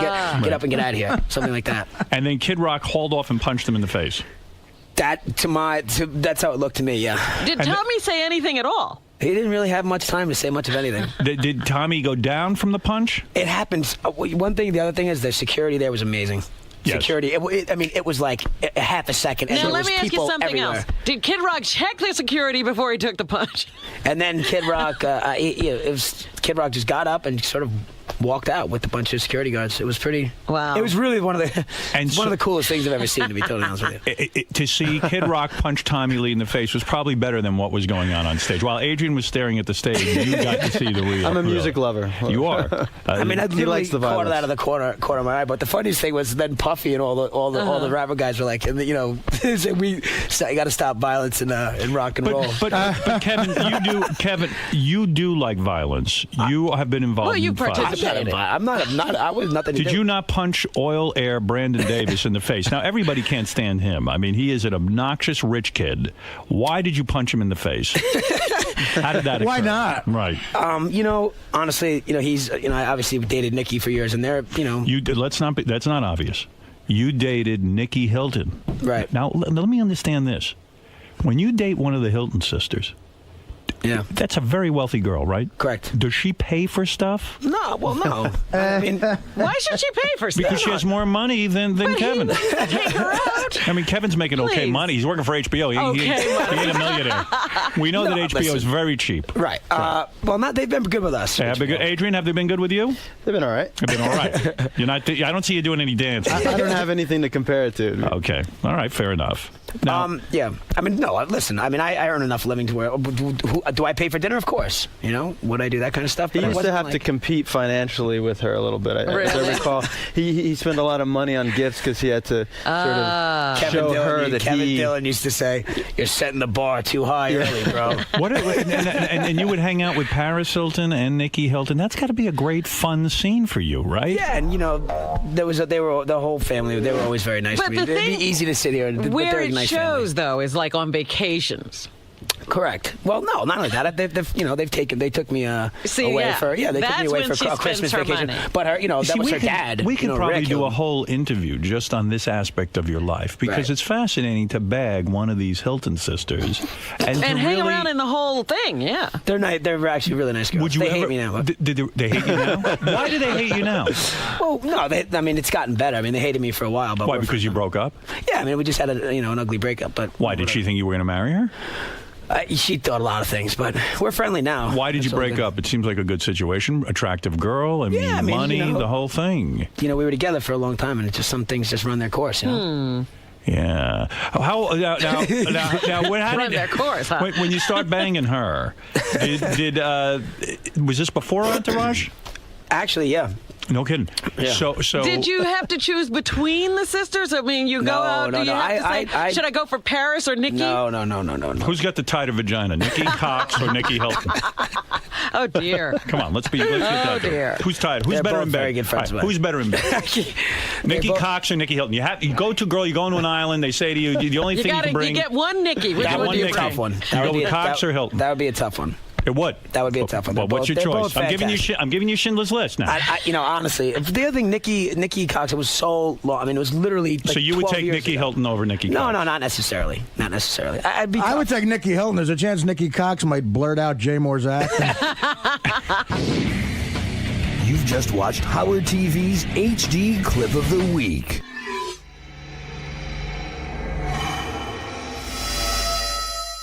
What? Everyone's commenting to me about this. What? So Robin, like right on her desk, like right where she reports the news from and where she sits every day, there's a big gallon jug of like urine-colored liquid. And like it can't. Why is it everything I do gets so screwed? And everyone said, like, there it is, and can't leave her side. Can't leave my side. Like it's almost like your baby bottle. Like it's like this. What the fuck is that stuff? Look at this. She comes in with big gallon jugs of liquid. Yeah, what is it, Rob? I don't know what goes on in there. It's got a bunch of minerals and stuff in it. What is it called? It's called water I mix up. I told Gary, I said, I think that's Dr. Ronnie's urine. Her actual urine. Very precious, very precious. It's lower than it was this morning, so what's in it? What do you mean it's lower than? So I'm drinking it. Is that your liquid diet stuff? It's minerals. Someone gave me a report who will remain anonymous because it bugs you when you're this scrutinized, but someone said you're back to eating bread. Where? I eat bread occasionally. Yeah, we heard you're eating bread. I always ate bread. I just don't eat it every day, and I don't eat it all the time. See how irritated she gets? No. You're irritated. But no, that's some spy. Ooh, I saw her eating bread. You don't like people spying your gallon jug, though, right? That's private. Well, this is ridiculous. I don't know what they're drinking. What is it would never occur to me. But where do you get this drink? How does this drink come to you? From a naturopathic doctor. And you mix it with a powder? A bunch of liquids actually go into the water. What do you mean a bunch of liquids? Different kinds of liquids that replace minerals that I am lacking. So it's water, but there's no water. Yes, there's tons of water. There was almost a gallon of water. I poured some of the water out and put the minerals in. Do you understand, Artie? No, I mean, don't ask me about minerals. So what else is in it? I mean, exactly. I couldn't how do you tell make the it? names Like, of these where did you get this jug? Where did you? I got this jug from a supermarket. It's just Right. distilled water. Right, and you emptied the distilled water. I emptied some of the distilled water. And then you put in what? I put in little tablespoons of these different minerals. In liquid form. Yes. And where do these? And some Active C and some others. I don't know. It's just a bunch of stuff. And who told you how to make this drink? A naturopathic doctor. Not Dr. Ronnie. No. Wow. I picture you in there. Eye of Newt. Yeah. It's like, what are these? It's wild what goes on Actually, there. I that feel jug. like a chemist mixing Right. up all this stuff. Well, Do you say a blessing over it or anything magic? No, I don't bless it. So, wow. Actually, I'm on another 30-day fast, so that's part of it. Oh, when did that start? Why? Because you have Saturday. Because you have you still want to lose more weight, right? Sure, and I just want to, I told you, I have a very toxic body. I'm taking care of it. You love it. You're not eating for the next 28 days. Yes. So Aren't you depressed? So so that's you're going to live on that drink or that maple syrup No, drink? there's a lot of drinks. I have You're going to drink for 28 I've just days. been drinking. I have shakes to drink and this to drink. What's in the shake? There are different kinds of shakes. So it's not a true fast in the sense that the shake is like one of those protein drinks? A couple of them are protein drinks. They're mostly juices. Uh-huh. That's different than the last fast. Yes, it is. Right. Wow. Let me ask you, so much fun. Do you have I any? enjoy it. Do you have any? Nobody's over here complaining. If I give you this suggestion, don't get angry. How about 3 meals a day? I eat 3 meals a day or whatever when I'm eating. This has nothing to do with that. It's not only Seems about so weight severe. loss. It's not severe at all. It's very nutritious. Oh, you've got to be miserable during it. I don't care. You can put up your bullshit facade. But I don't eat like you anyway. I eat lettuce every day. Well, that's just not going to last. You can't eat lettuce I don't every day. even care about what things taste like anymore. Right. We'll see. Wow. Whatever. See how you want. But you're back on bread. I'm not back on. I was never off bread. I eat vegetables and grains. What is the big deal? I don't eat meat. You don't eat animal products. You don't eat bread the way Richard don't drink. I never said I didn't eat bread. So you're losing lots of weight then. You're not eating anything. I hope you are. I She clearly I don't has. understand what's going on here. What are you saying? I don't know. You should have lost all the weight you need to lose by now. That's because I have this metabolic syndrome. It doesn't happen. It doesn't matter what this I drink is. Throw that drink out now. Why? Because it's not working right. I don't like what it's doing to you. It's going to make you grumpy. I've been on it for 2 days. I don't like I've it. never been. This is not right. Just eat something. I eat when I eat. Right. Go back to your bread. What is your metabolic syndrome, by the way? I have no metabolism. Oh, stop it. All right. Stop it. You If I should have put you seen- in Africa. You should have seen my blood studies. Forget it. I couldn't survive Africa. Who could? Who told you have a metabolic syndrome?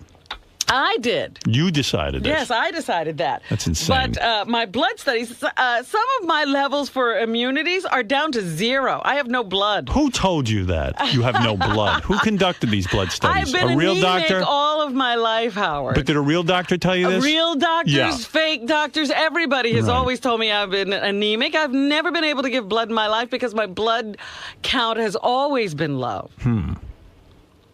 Yeah, Scott, you're on the air in Boca Raton. Hey now. Robin, I feel bad for you. First, I love you, but you got to do a couple of things. One, you got to get to a real doctor. Howard should send you off to one of his people. Oh, I'm not going to any real doctors. I was at the real doctors. I mean, metabolic syndrome, that's like I've got a thyroid problem. You're a healthy, vibrant, beautiful woman. You've lost the weight. What about like eating just a few normal meals a day, 5 times a day kind of thing? She won't do it. She wants this drink. I'm against it. Oh, my God. We got to get her into Ben Stern's rehab for eating center for 2 weeks. He'll square her right. Now, what does being anemic have to do with having a slow metabolism? I don't understand the correlation there. Well, quite frankly, what starts the engine is oxygen. You need oxygen to combust and create that digestive fire. If you don't have a normal blood cell count, you're getting less oxygen into your system, and that creates a syndrome. See, Americans, Chris Rock does a routine on it. Americans always have syndromes. This is, I don't know, this drink. I see that big jug, and I get nervous for you. It's just water. Really? With minerals. And that's going to be your whole drink for... Minerals, trace... No, this is... again, I told you I'm drinking shakes. Now, what is that shake you drink? That was a protein shake. All right, how many of those shakes are you having? Those? Yeah. I have 2 of those. 2 of those a day? Uh-huh. During the fast? I have other juices and things throughout the day. Okay. But if you ate right, Robin, you wouldn't need to be drinking minerals. Ate right. I can't even digest meat, sir, so don't suggest it to me. Meat. Other than Florentine, no meat needs to be eaten. The only meat that needs to be in you is Florentine. Damn, nobody lactose intolerant in Kenya. I'm saying we have to find the right normal balance between, spirituality and health. Hey, I got to ask you, with all this juice... I have not complained. Why are you bothering me? With all this juice, do you still have a solid bowel movement? Of course I do. You do? Yes. It's solid. It is solid, yes. How often? Not once a day, not if you're just drinking juice. Yes, I do have. Really? Yes. I'm shocked to hear that. At least once a day. Is it easier to wipe? Like, is there less residue? What is wrong with you? And what do you mean you ridiculous. can't digest meat? Can we? I really where's the can't. medical record on that? That's what was wrong with me. I felt miserable all the time because the stuff would just sit in my Howard, stomach that's like true. lead. That's You can't true. digest meat, That's true. Jimmy? One time after sex, she had a movement, and there was a McDonald's Big Mac from 1969. I saw the package. Oh my God. Your movements must be way different just from drinking juice, I would imagine. I mean... Well, you imagine all you want. I imagine your movements. That's what I do on the weekend. I imagine your movements. I'm so happy for Good for you. All right, look, I'm not going to bust your balls. I'm just worried about you. That's all. Don't mistake my concern for not caring. I care. Fine. Don't I look fine? You I'm look not the good. one complaining No, about being you look tired good. all the time. No, you look good. I got to admit, I'm tired. I am tired. Robin, this afternoon... Artie's falling asleep now. He's eating. Well, his eating's out of control. I'm not suggesting you eat like Artie. Maybe I can't digest meat either, and I just eat through it. During the fast, will you do rounds of coffee enemas? Will you? Surely. I Yeah? always do coffee enemas Regardless. when I'm fasting. Yeah, you do. Yes. When is your next coffee enema scheduled? Tomorrow. Will you do it with Judith or on your own? I'm going to be on my own, I think. And They're closing Starbucks in Jersey. You picked out your own coffee already? Yes, you have it in your I have house. the coffee. It's in your house. It's in my house. Is it a new coffee or the same one you always use? It's the same one. What is the brand? I don't even know. I get it at the health food store. I don't pay attention Why except not? that it's the right kind. I'm going to say something crazy. Why not use the mineral water for that urine-colored jug for your next enema? Why not shoot that into your ass? Because that would not be the use for my urine-colored jug. You know what's great is... You would never drink coffee and then put the urine in your ass. No. Yeah. But the urine, it's not urine. Will you do it yourself? What? The enema. Yes. Yeah, it will be unassisted. Oh, my goodness. You'll lay down on the floor and stick a tube in your ass That's and right. hold the coffee water as long as you possibly can. I will hold it for 10 minutes if I can. Wow. Is that your record, 10 minutes? No, my record is like 20-something. You've held 20. a coffee enema in you for 20 minutes. Jeez. And you think that's doing something, right?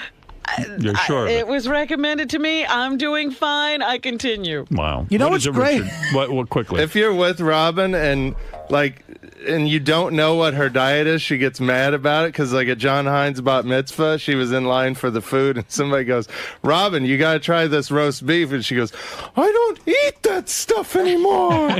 She got really offended. Oh. And then, Is that right? I got offended? it seemed Who like said it to me? I don't remember. How but- dare you? Don't you know? Don't you tempt me with that beef. And then one day, What rock have you been under? I was telling Robin about my new coffee machine in the break room one day, and I go, Robin, have you tried these flavored coffees? She goes, I don't drink coffee anymore. She was why mad put I it in didn't your know. ass? It's the same thing. You're absorbing it. Might as well drink no, it. I let it out. Yeah, but it's absorbed. I mean, It's not absorbed as much as when you drink it. right. It's funny she won't drink it, but she'll put it in her butt. That's right, Richard. And it's funny that you throw up on your shoe. We all How much have coffee? problems. How much liquid do you put in your ass and hold for 20 minutes? Like, have you ever? Like, It's what's a quart. a quart of water? Yeah. Does it get uncomfortable by 20 minutes? It gets uncomfortable in 1 minute. It does. And why 20 minutes? The longer. 20 minutes because I wasn't having any problem. You know, some days you could just lie there forever. Did you ask her, is it decaffeinated? Or No, is it's full strength. So do you get a buzz The from darker it? the better. You No, get it- some people say they do. It doesn't bother me. It's not grande. No, it's the Tanzanian Gumby Reserve. You know what you should do is you should just shove Juan Valdez up your ass. You know, he might be up there. Somebody I say, can't "Oh." imagine. I honestly cannot imagine taking coffee, a quart, a gallon. What is it? A gallon? A quart. A quart. A quart is like a milk. You ever to get a quart of milk? Okay, so we know what we're talking about. Everybody knows what a quart Right. is, Howard. And Her ass is like a super tanker. and like sticking a quart of liquid into my asshole. And where it is even like you have to pucker up and. Oh my God! I can't even. Does any of it leak out? No, I'm good. Like little drops don't ever. No, nothing. No. If I feel that, I get up and I go. I don't leak. But you never Leak. spilled a little bit of like a half a No. cup. No. Wow. And how does it get into you? Like in other words, you squeeze the enema bag. No, get gravity, my dear. Gravity brings it in. Oh, excuse me. I didn't know. Gravity. So how long does it take before the whole quart is in your ass? A couple of minutes. So when you say 20 minutes you held it, you're saying after the couple of minutes of it all getting in, then 20 minutes begins. Right. How do you open up your asshole? What do you mean, open it? Like, what do you how big is the object that delivers the enema? It's very small. You lube it up? Yes. Yeah. How far in do you put it? I don't know, 6 to 8 inches. Whoa. Whoa. Yo. 6 to 8 inches. Yeah. Wow. That's like when we hooked up the hoses for the orange juice. Just right in, yeah. That's Can you walk around with the liquid in you? No. No. You lay on the floor. Yeah. You lay down on your back or on your side? On my side. And what do? You read a book or? I meditate. I It's painful. rest. You know. Is it painful? Contemplate things. No, it's like, you know, if you have to go to the bathroom really bad, sometimes you have to sort of, live through that. And when get yourself through that. When the coffee comes out, it comes all out in one toilet. In other words, One you don't flush. toilet. I don't go to another. Does Duty ever come out with the coffee? Surely. Oh, really? Oh, I wasn't aware of that. What do you think the duties sing? It's coffee. Don't go out. Does the Duty smell like coffee? Everything smells like coffee at that point. And after you go, do you examine what's in the bowl Sometimes. to see what Duty came out? Right? Just to try to make sure everything's coming out. What do you mean to make sure what's coming out? What are you making sure is coming out? When you say everything, what is everything? What is everything? What are Anything some of that's the things? in there. What are some things that came out besides I Duty? mean, nothing has come out besides Duty and coffee. Yeah. So you want to see it for yourself. Don't you? I would. No, I always look, but I mean, I want. You want to. What are you looking for? Is there anything specific you're looking for? You're just looking for the color, consistency, texture, whatever. And it pleases you when you see what? No, it doesn't please me. I'm like, my God, where's it all coming from? I've a been lot doing this for months. And a lot comes out. And for someone who just eats vegetables and drinks, I mean, what is coming out? A lot of stuff. Duty. Do you have to hire like a shit connoisseur to look at it? No, I haven't had any shit readings, if you will. Well, okay. Hey, I'm curious. I'm being serious about this stuff. I'm not doing it to embarrass you. Sure. You should try Dunkin' Donuts coffee. I've never shoved it in my ass, but I could do a whole 4-hour show just interviewing Robin. It's fascinating. I mean, look, if this is what's making her healthy. I just sit over here minding my own business. No, that jug. And I happen to be carrying, I have to drink this whole jug of water today, so I have to have it here. That jug is such a prominent, it's as big as your head. I mean, the jug is there. Well, it's a gallon. Everything with you is jugs. There's 3 jugs over there now. That's some jug. This is bigger than the other other jugs. That wasn't always the case.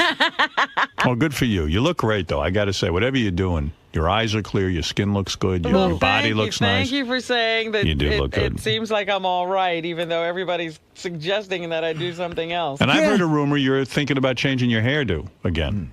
No. This is what I've heard. No. Are you thinking of changing? No. You're going to stick with your dreads? Yeah. All right. Someone said you were going blonde. Sure. All right. Have you ever done that? You ever dye your hair? Have I ever dyed my hair? Yeah. Yes. Blonde? Not blonde. What color? The same color it is. Oh, really? What? Are you gray? I have a few. Oh, so you color your hair? I didn't know that. Occasionally. I don't do it often. I go long periods of time without coloring my hair. Oh, I didn't know that. But I just did it, so that's why Wow. I'm like, oh, what are you carrying? Why don't you guys just lay me under a microscope and do your best? Well, everyone likes to know what you're up to. I mean, I can do nothing. I'm fascinated. I sit over here. I'm I swear fascinated. to you, I don't know what anybody eats out there. The fact that you can hold. Oh, what about me? The fact that you can hold a quart of liquid for 20 minutes in your asshole. How long? I'm very talented. I want to set up a competition. How long does Judith hold it? I don't know. You never asked her? You No, didn't? we don't sit there with clocks and time ourselves. Yeah, I know, but when you guys were doing this the first time, you agreed on a time limit, right? No. Oh. Why would we do that? Oh, I thought you guys worked it out. Like you said, let's hold it for 10 minutes. It'll be so much fun. No. I'll bet you can hold it longer than Judith. Well, there'll be no competition. Why not? Because I won't participate. You wouldn't go in a private I'll room? participate if you participate. No, I'm not putting anything up there. I'm not going to participate in any other contest. Yes, Dominic, what's up? You have obviously shook hands with the devil, and you can keep your weight down no matter what. But the rest of No matter what. Let me tell you something, my friend. During that rainstorm on Saturday, guess who was out running 4 miles? Yeah, but what do you mean, no matter what? I work my ass off. Now, Dominic, he tortures himself, and he doesn't eat. No matter what. Yeah, but you know what? I went to the surgery. I gained half back. I'm fighting still. Robin fights. We never shook the hand you did. No, but you don't think Howard's... I'm curious about what Robin's up to. I'm not putting it down. No, I'm not saying you're putting it down, but we suffer. All of us suffer differently. Join the club. So what? What's your point? Because your mother and father are thin. You're not. That has nothing to do with my mother and father. A lot of people with thin parents who are fat. Let me tell you something, my friend. I got so angry. I'm running on Saturday. I'm doing 4.5 miles. I'm miserable. And I said, the next motherfucker opens his mouth and tells me you've got it easy because you're thin, I'm going to sock him in the face. Get down here so I can punch you. No, you said before you deserve a punch. I mean, I got to work my ass off. I could You tell. want to know something, Dominic? My weight went up to 196 this weekend. You know what I immediately did? No more desserts. Went out and ran. I cut back everything in half. No bread with dinner. And I got it down to 194. And by the end of the week, I'll get it down to 192. Well, you were jogging Saturday. To show you what I was doing, I was eating Chinese food. Right. Speaking of you jogging. But that's why you're fat. So don't complain. Goodbye. I mean, this guy, he goes, oh, you're so lucky. But I'm not sitting and eating a fucking Chinese food with tons of sauce on it. I'd love to eat that. That's my favorite thing to eat. But I don't eat it. Now, I could tell that you make a ton of sacrifices to stay fit. Absolutely. Absolutely. I mean, there are people who don't have I don't have a jug of a quart of water up my ass or coffee. But everyone does their own thing. I'm curious. I think it's great that Robin can hold that for 20 minutes. That says something. Well, and again, it's working for her. It says you're very open to new things. I mean, you really are. That's so. I mean, I'm afraid of that. I don't think that's healthy at all. That's an old thing. I think putting anything up your Okay. Do you really think God, if there's a God, whoever the grand designer is? But now you believe in God. For this, I do.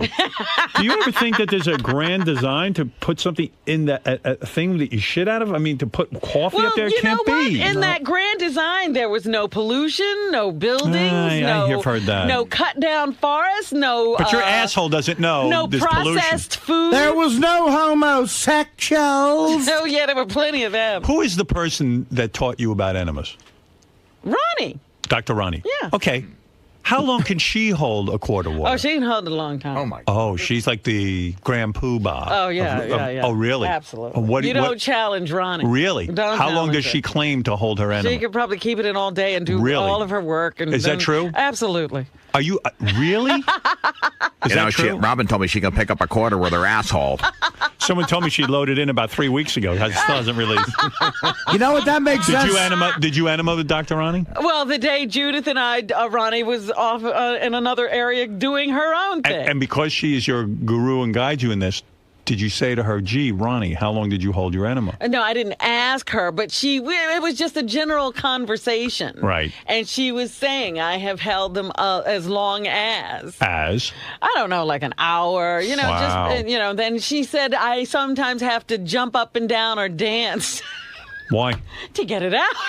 I mean, she retains it? Like she can't release it? You know what? That makes sense to me because I always. I shouldn't Her be ass is like telling an oil Ronnie's field. stories. Well, I'm sure she'd be delighted to hear about this. That makes sense to me 21 because pounds and 21 I always thought Ronnie was full of shit. So Dr. Ronnie laughs at 20 minutes. She goes 20 minutes. She'd say that was very good. You Would she only say to really you, need to "Oh," do 10 or 12. Would she say, oh, Robin, you're so proud of yourself. 20 minutes, I could do that in my sleep. It was not a competition Wow. like that. Someone told me Dr. Ronnie can put in 2 separate coffees and shit them out. That's true. She can separate the decaf and the decaffeinated. She can do different flavors. And by the way, she can also rent out her ass as a wine cellar, too. If she swallowed some cinnamon and sugar, can she shit a macchiato? All right, Robin, congratulations. foam. All right, good for you and your enemas. I think we've heard enough. Really, Greg, you're not going to try to interview me about what just happened on the air. Yes, I would like to. No, I can't talk about this with you. It'd have to be someone else. Why not? It's too clinical? Yes. I'm finding out too much information? It's not something I want you to think of when you're thinking of me. Oh, of course. I would never. My thoughts are much less pure than your enemas and stuff. No, but Howard doesn't seem to understand that this is something that's healthy for you and that you feel better. Why do you think he's having so much trouble adjusting to your new diet? Because it's so foreign, probably, to his way of thinking of how things go. He normally assumes that everyone is like him. And so whatever is good for him should be good for everyone. And he's very old school, like his parents. He likes to do things, it seems, very much the proper way, the conventional way. Yeah. Whatever you're doing, keep it up, lady. Well, thank you. Thank you Working very nicely. much. As long as you're healthy, though, you're promising me. I'm taking care of myself. Okay. Just for you. Good morning, Joan. Good morning. How are you today? If you get further away, I'm fine. Okay, I'm trying. Okay. I'm getting better as we... You're getting better. That steady hand. Okay. We're following you, I assume. Oh, look, food. Oh, this is nice. This is Cupcake Wednesday. This is Cupcake Wednesday. All right. Is there any coffee or is Coffee Thursday? Yes, definitely. Cupcake Wednesday, coffee on Thursday. So, Joan, you just got done with a play I was just reading got about? done with the play. We're now taking it to Edinburgh and then London and we hope New York, yeah. Cool. Nice. Excited to see Howard, as always. Always happy to see my darling Howard. Well, he's talking about you. I think he's excited as well. God bless him. I love him so much. I thought it was Pamela Anderson, but Joan Rivers is here. Yes, there's a beautiful blonde coming into this. There's a hot blonde in a thong walking in. A sexy Joan Rivers. I read something in the paper about Pam Anderson, quite frankly. Pam Anderson is, she showed up to Hugh Hefner's hotel room, naked, completely nude. Really? I thought that was Pam Anderson in the green room. They make that mistake all the time, don't they? I said, I just was reading about Pamela Anderson. She went to Hugh Hefner's hotel room naked for his birthday. Like she stood there stark naked and delivered a cake to him. That's desperate. Yes. Desperate. I would Gee, love what that. can I do now to get them to notice me? Well, she's going to do a reality show. I told her years ago to do a reality show. She said I'd never do that, but now suddenly she's doing it. When nothing else is happening. Yeah. You do a reality show? I'm doing one with Melissa now. I would That's watch right. that. I heard about that. I do anything. I'm a whore. That's why You're desperate. I'm desperate. You My are. whole career has been one desperate scream. I don't feel you're desperate. Are you No. desperate? Are you out of your mind? No. I'm asking you if you. Yes, I am out of my mind. But are you desperate? No. My career is like an upsurge. Do you turn things down ever? Never. Never. Did you That's why ever- I'm still working. Never. You never turned anything down. No. You always kept working. I just turned down Donald Trump's celebrity. I got to bring. Oh, you did turn that. I just yeah, turned no, that that's down. beneath you. That's beneath you. I just don't want to be told off by Ivanka. Yeah, yeah. You want to say, come on. You're a lovely little girl, but just shut the fuck up. You Right. know? But I mean, I you're- like her. I like them very much, but I don't just know. thought it was wrong. Maybe I'm wrong, but to me, you're like a legend. I mean, you. Like a legend, but not really. I mean, Not a real legend. You've done amazing things with your career. I can't see you going on The Apprentice. It would have been fun. I wanted to do it, and I think they made a big mistake. I said, I will do it if I'm on one team, Melissa's on the other. It has nothing to do with The Apprentice. It would be so much fun Yeah, but wait a to second. be against Melissa. Right. Oh, no, that would be But you, fun. you love Melissa so much, and I know I have the love of my child too. But I'm saying you can't force your kid into every situation. You got to stop. What are you taking? Pills? That's not what, no, I'm taking water. I was thirsty. But Why are you so thirsty? Well, I was drinking so heavily last night because I was waiting for Richard Widmark and Chuck Heston. We always have this poker party. Let me and ask they you something. didn't show up. You bring up a good point. Oh, my goodness. At your age now, and I'm not going to ask you, do you give your age or you do not? I have no choice because they give it for me always. How old do you know? It's so disgusting. Don't even say it. 74. 74. Wow. Makes me throw up. Robin, Wow. it has nothing to do with me. Talk I to meet me. 70-year-old men and I get nauseous. Well, talk to me. You are a young-looking 74-year-old. I no barely question. look 70.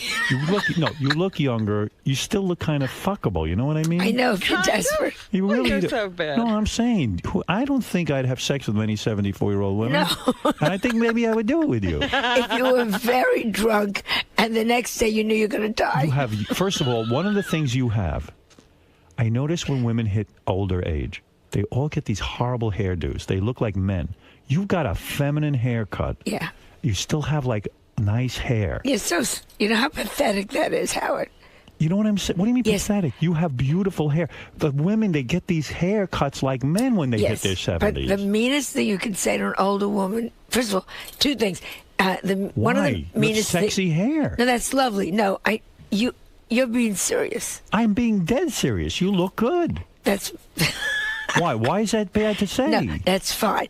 But the meanest thing people could say to older women is, "You have beautiful skin." That means everything else is gone. No, I'm saying why do women hit a certain age and then they cut off their hair? Because they have no hair. Is that what it is? Goes. Every one of my hairs has his name.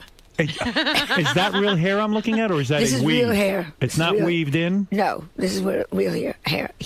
Hair. But each I mean, one. in This your is lips. Bernice, do you put Barbara. Do you put collagen in your lips? 'Cause No, you have ugh. full lips. No, that I don't. Those are I like put the lips. Botox in the face, though. You do. Oh, that Now, I know. did you hear that Botox is migrating to the brain of mice? Are you worried? She could care Yeah, less. but the mice Are you look great. serious? Yeah, they said that the Botox has a tendency to move around. That explains Paris Hilton. Right. I'm suddenly liking her. All right, let me ask you a serious question about age. Now that you're 74, it sucks. You've got to be wondering. You see a lot of people, they get old, and then they go to an old age home. Yeah. You've got to be nervous that you're going to end up in an old age home or you see people your age, they start to go to these homes. Everyone I know goes to visit their mother at the home. You think Joan is on the road. I think she's on the run. She doesn't want Melissa putting her in a home. Oh, I think that Melissa would put her in a Melissa home in would 2 put seconds. me in so fast. She would. And visit me once a month. I believe she would. You don't think you're joking, but No, I'm I'm not. Because I'll tell you something. She wants to get her hands on your money. Oh. You know She it. wants to be running that empire. I want to get my hands on your money. If I could commit you, I would. No, but in all seriousness, do you worry about a home? Could you I imagine don't- Joan Rivers laying there and the attendant at night sneaks in and does shit to you? Oh, that may be good. Do you have that fear? I don't want. I made my will up Go ahead. that if I do not resuscitate unless I can come back, and my lawyer went nuts with this one, able to perform again on stage. Wow. And he said to me, "We can't. Oh no! What if you come back 90%?" And I said, "I don't want to come back 90%. How many minutes? You mean a full set? A full set." All right. You're saying to me that you'd rather be dead than not be able to do your act. Yeah. Because that's your life. My life is Show business. I love my business. If I couldn't do it, I don't want to be live. When you are home, you're just hanging out. Are you just thinking about show business? And Yeah. yeah. It's sad in a way. It's very sad. Yeah. But it's. Do you have any other interests? I paint. You do. And I They- read tremendously. Are they horrible paintings? Yes. Yeah. You're not Terrible. good, are you? I can't imagine. Nobody, and I've been painting for 12 years, nobody has ever walked in my studio, any friend had ever said, "Oh, can I have that?" No one wants to hang your pictures. I would hang one of your pictures. Robert Rauschenberg Yes. is an acquaintance of mine. So I sent him one. I said, "You're the only this is rarer than yours. If I ask 'Cause you're the you, only one that has one." if I ask you a serious question, I want a serious answer. Okay. At your age, I want to know for myself. All right. Do you ever actually get horny? Oh, yes. You do. Yes. You get craving. I have a great sex life. I'd rather have a partner. You still use a vibrator? You told me They you did. have a shop erotica Yeah. on DirecTV. I found it in L.A. It's hilarious. Really? And they're two nice-looking girls. One has glasses, and they discuss. You have to do it. Yeah. But they discuss it like, "Oh, now feel this one. Now look at this one. Oh, now this one I like because it's clean." This is what I love about you. You see, you're a young woman at heart. You are still looking at the vibrators. You're still like my mother. She doesn't even shave her bush. Never did. I know you shave your bush. Oh, of course. I wax it. You wax it. I believe it. That's why you I have a blind waxer. My mother's still a married woman. She should shave down for my father. But what if your father likes it the old way? Oh, please. Do you know You what might it is? like a jungle lady. Do you know what it is to get through that hair as a man? Need a It's machete. His penis is like a machete. It's like I'm in the jungles of Vietnam. I mean, stop it. The fact that you care and you groom and you've got, what do you have, a landing strip? What do you have down there? Actually, I have my initials. Do you have like It says little bit? "ha ha." Are you completely bald down there, or do you have a little bit? Well, when you reach a certain age, you only have a little bit. Even the hair down there goes. Everything goes. Isn't that something? It's very sad because you go to shave your legs, you guys. I'm using the same. I'm using the same razor for 3 months now. Is it? Have a lot of your friends died off? No. My friends are never my age. Were My you- friends are always, and I don't pick them that way. My friends are always in the 40s and the 50s. Really, you don't? That's where I feel comfortable. 60s. You weren't friendly with Charlton Heston? Chuck and I had a big thing once. No, did you? Did you ever No. have sex with him? Did I you had, blow him or anything? No, I had. There was 2 actors that died that I had. Sex with? Yeah. Is that true? Yeah. Who? And it makes Who were you the very two? sad when they die off. It's weird to have had Yeah, sex with sexual- someone who's dead. And then they Sexual die. partners who've died, yeah. Yeah, That's and when you know you're Oren, older. the man that I was going out with, just died. He did? I'm Died, sorry. Yeah. While you were going out with him? No, I stopped No. seeing him 4 years ago, and then he died while I was in California. What were you sad? I was very sad because I heard the last 2 years were bad, Yeah. and he was a very active man. Nice and here we man. go back to what we were saying. I don't think he wanted to sit with a tube in his stomach. Is it weird, do you think? Oh, he didn't want any of that. He just wanted to go. Yeah, and I'm sure they kept him alive. Yeah. Is it weird to think back, wow, the guy whose penis was inside of me is now gone from Yeah. the planet? That is weird. It's very weird. It's got to be It's weird. very sad. And you remember the great times. You remember, and you go, he's gone. It's depressing. Yeah, but I don't dwell. And I'm didn't- very shallow. And didn't Oren leave you for 2 women in their 80s? He didn't leave me. I kicked him out. You kicked because him he was out. going out with this real slut who came in. This You're just a pathetic jealous lady in a Who was diaper. who was the second one that died? The other one that was an actor, and I don't want to. But Why don't you want to say the name? Was he a married man? yeah, He was? yeah. You were dating a married You were man? having an affair with Yeah. him? Wow. Is the wife gone now? I don't know. I'm really not going to send her a Christmas card to have it returned. You're saying Joan Rivers had an affair With a married man? Was it Heath Ledger? Is that who you wanna say? God love Heath, though. He tried. Yeah. He tried to get in your pants. He heard you shaved. You know, he died because of me. Right. They think it was one of those little skinny Olsen bitches. Did you, is this true? A famous actor and you were lovers? Yeah. James Brown? I'm not going to tell James Brown. Why, are you against black people? I love black people. You love black people. Have you ever had sex with a black person? Yeah, actually, no. No. But no, because they love me, though. Black men love me. They do. They go wild for It's you. the ass. I swear to God. You got that ass thing. But you're telling me, when was this affair? 15 years ago. 15 years ago, you were with a married actor. You carried on for how long? 6 months. Yeah. It was Wow. Great. It was great. A name we'd know. A name we'd know. Wow. How about that? And he died recently? Yeah. I'll give you a hint. A Hitler. Can I take a guess at the person? No. Let's move on. Charles Nelson Riley. Oh, my God. How'd you know? Is that who it was? Boy, you just can read me like Was a his book. husband pissed? Wow, this is intriguing. I never knew this about Look you. at Joe. Look at Joe's you got a temptress. racy No, but you know comedians. Look at you. Comedians of Was are it Tom different off- Poston? Yeah. Oh, it was, wasn't it? No. No good? No good. He's not hot. No. So he's still, dead. So you still make, you still discriminate in the sense that some guys are not hot enough for you. Oh, all these old guys that come up to me, you just go, ugh. Was it Eddie Albert? No, well, he was attractive. Yeah, you liked him. I I thought think he it was Eddie Albert. No, it wasn't, but he was attractive. He was married to Margot, Margot. a Spanish vixen. Wow. You know what it said when you mention any names that no one knows who the hell you're talking about. So in your will it says, if I die. Or if I do not resuscitate me unless I can come back 100%. Wow. 100%. But suppose you have one of those long, slow slides. There's no... I would kill. But I think the minute the doctor says you're in the middle of a slide, that's the time to... Really? But you don't know till you're there. Was it Robert Goulet you were having an affair with? No, but he tried. He did try to get you. Yeah. And one Christmas Eve in Vegas, He wanted it. he tried. Why not give it to Robert Goulet, a handsome man? It was a handsome man, but he was a crybaby. You mean you took your clothes off and he started crying? He used to carry a gun. I thought, oh, Now, who is going to make the judgment that your act is 100%? Would you leave that up to me? I'll leave it up to you, Yeah, not okay. my lawyer. It wasn't so good the other night. You know, Time to put her down. pull the plug, Melissa. I didn't think that was I've heard those jokes before. Robert Goulet came on to you, huh? Yeah. No kidding. He hit me on the rear end. He We were was backstage. He's a very physical man. Yeah, he was very a rough. beautiful man, though. He's so good looking. And he said to me, "Are you wearing a girdle? That's real. Ooh, you work out."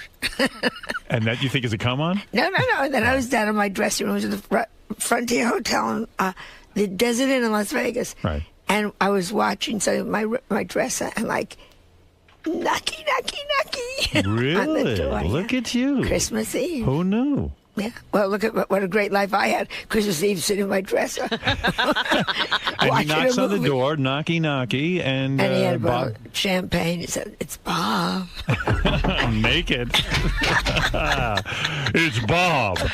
And he comes in the room, and you know right away. You're a woman. You've been around the block. You know what's going on. And I said, "Look who's here, Annie." It's my dress.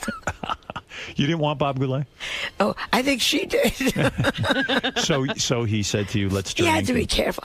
You have to be very careful because I don't like to meet them again afterwards. Right. So no love affair there. No. But he was a handsome man. What A about nice you? man. Was the man Mike Douglas, the talk show host, that you carried on with? You are picking. It was, I wish it was Merv Griffin. I'd like to be the widow Griffin. You're not kidding. Everything in your life is getting depressing with this aging. Because Everything in my life is great now. No, your dog even had to have a leg amputated. Yeah, that was. What? Yeah, Yes. my dog. I was out at the Geffen Theatre doing my play, which we're now taking to Scotland, to Edinburgh Festival, You and have then to London. There's a show based in your life? It's based on my life, but it's a play within a play. Right. So anyhow, they called me up, and it's 2 days before opening, and they said she's got cancer of the bone. Your dog. My dog, Lulu, and we have to amputate, and I had to make the decision over the phone. I was out of my You mind. wouldn't let the dog go? I said, No. Let's do this and let's see. She's fabulous. She has 3 legs. Do people make fun of her when you're walking her on the street? Well, Paul McCartney's dog is after her. Here come the jokes. Nice. I'm using it now as a tripod for my camera. You know, I had heard that you hate Victoria Beckham, the wife. Cannot you hate her. bear her. Well, how did this feud start? She doesn't know it. She's too. I don't think she knows anything. She's so busy. She's a Spice Girl, right? She was a Spice Girl, and she was a Cockney Spice Girl. That, you know, Howard. You know, any That's place. Bad. Any place. Cockney means what? Low class. Low class. In Okay, England. go ahead. Any place you go, you're always asking in the airport lounges, the limo drivers, who'd you like, and they'll give you names, and who cares. Right. And then you say, who didn't you like? And certain names come up. Tommy Lee Jones comes up very often. They don't like Tommy Lee Jones. What's his name? The actor, the Australian actor. Mel Gibson? No, anyhow, we'll figure it out. But, and then her name comes up. She's very entitled. Entitled, yes. Very entitled. She walks like she's entitled. She's entitled. I am me, and you're not. But you must admire her thinness. You love skinny women. I love skinny women. And she's a fashion plate. She's always wearing designers. But when you hear these one horror story after the next But you've never met her. Never, nor do I wish to if she's so busy with herself. You just look at her and you know. I still tune into that red carpet on TV Guide or E, and I miss you. We're going to be doing it now for AOL. We started all over the world. That's not fair. You started it, and now it's on AOL? All over the world. But it's all over the world. But it's a come down. We got 2 million shots. We got 2 million hits. You did? More than we got on TV Guide. But you hurt people. Helen Mirren recently admitted, the famous actress, that when you criticized her clothing on the red carpet, she went into a funk. She said, I'm watching the telly, that's what she calls it, and Joan turns and looks at the screen and says, Helen, get your act together. You've got to start dressing better. It was like the TV was talking to me. I cried. Yeah. Yeah, but she got her act together. And we're friends. And she changed. And she became Dolce & Gabbana, took her over, and she looks great. And she says to me, course of you. Wow. And you still perform in England for the Queen of England? Yeah. Is she a friend of yours, the Queen of England? No, Charles is. You're friends with Prince Charles? Yeah.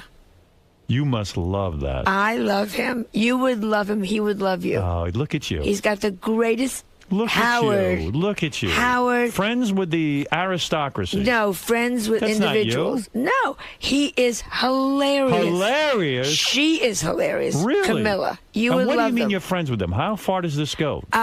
We send each other funny notes. On email? No, email we don't do. Little letters. I send them funny letters. They send me funny letters. Oh, look at this. So you're pen pals. Have you ever swung with them? No, not yet. I can't believe it. I wonder how far this goes.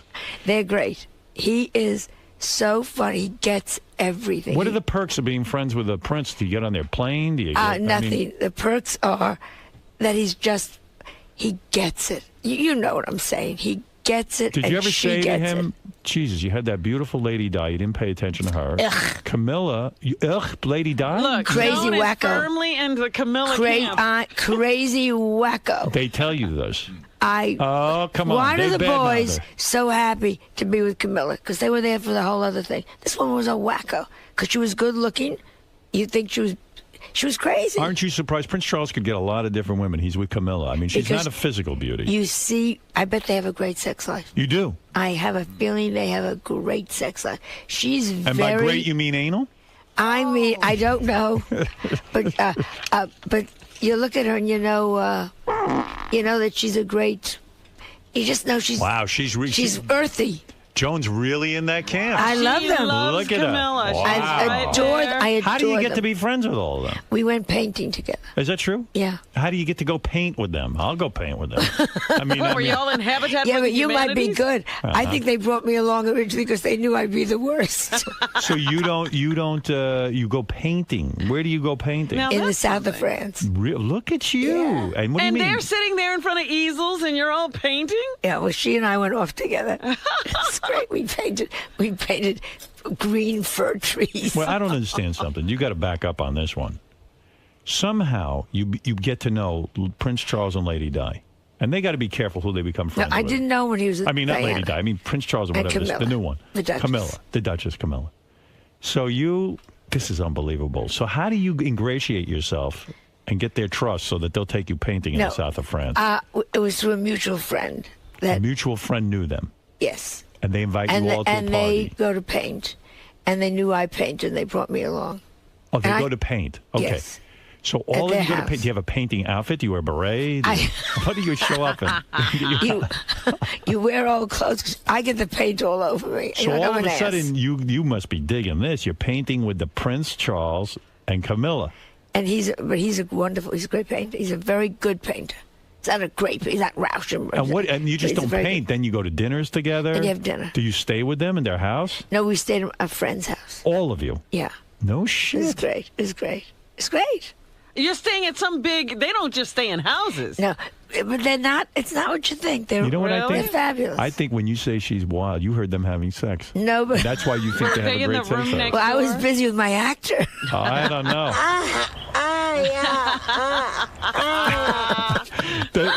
I bet you that broad puts a strap on and uses it on Charles. I bet. I'm telling you, he is so attractive. Really? You would never say this if you didn't know him. If he wasn't a prince. I would never say it until I met him. He's very attractive. You want him? Telling you. Would you do him? Oh, and I wish I were 10, 15 years younger. And he wasn't married to her. Right. I'd have an affair with him in a second. Wow. In a second. You temptress. Yeah, in a second. I think he's got great style, great charm.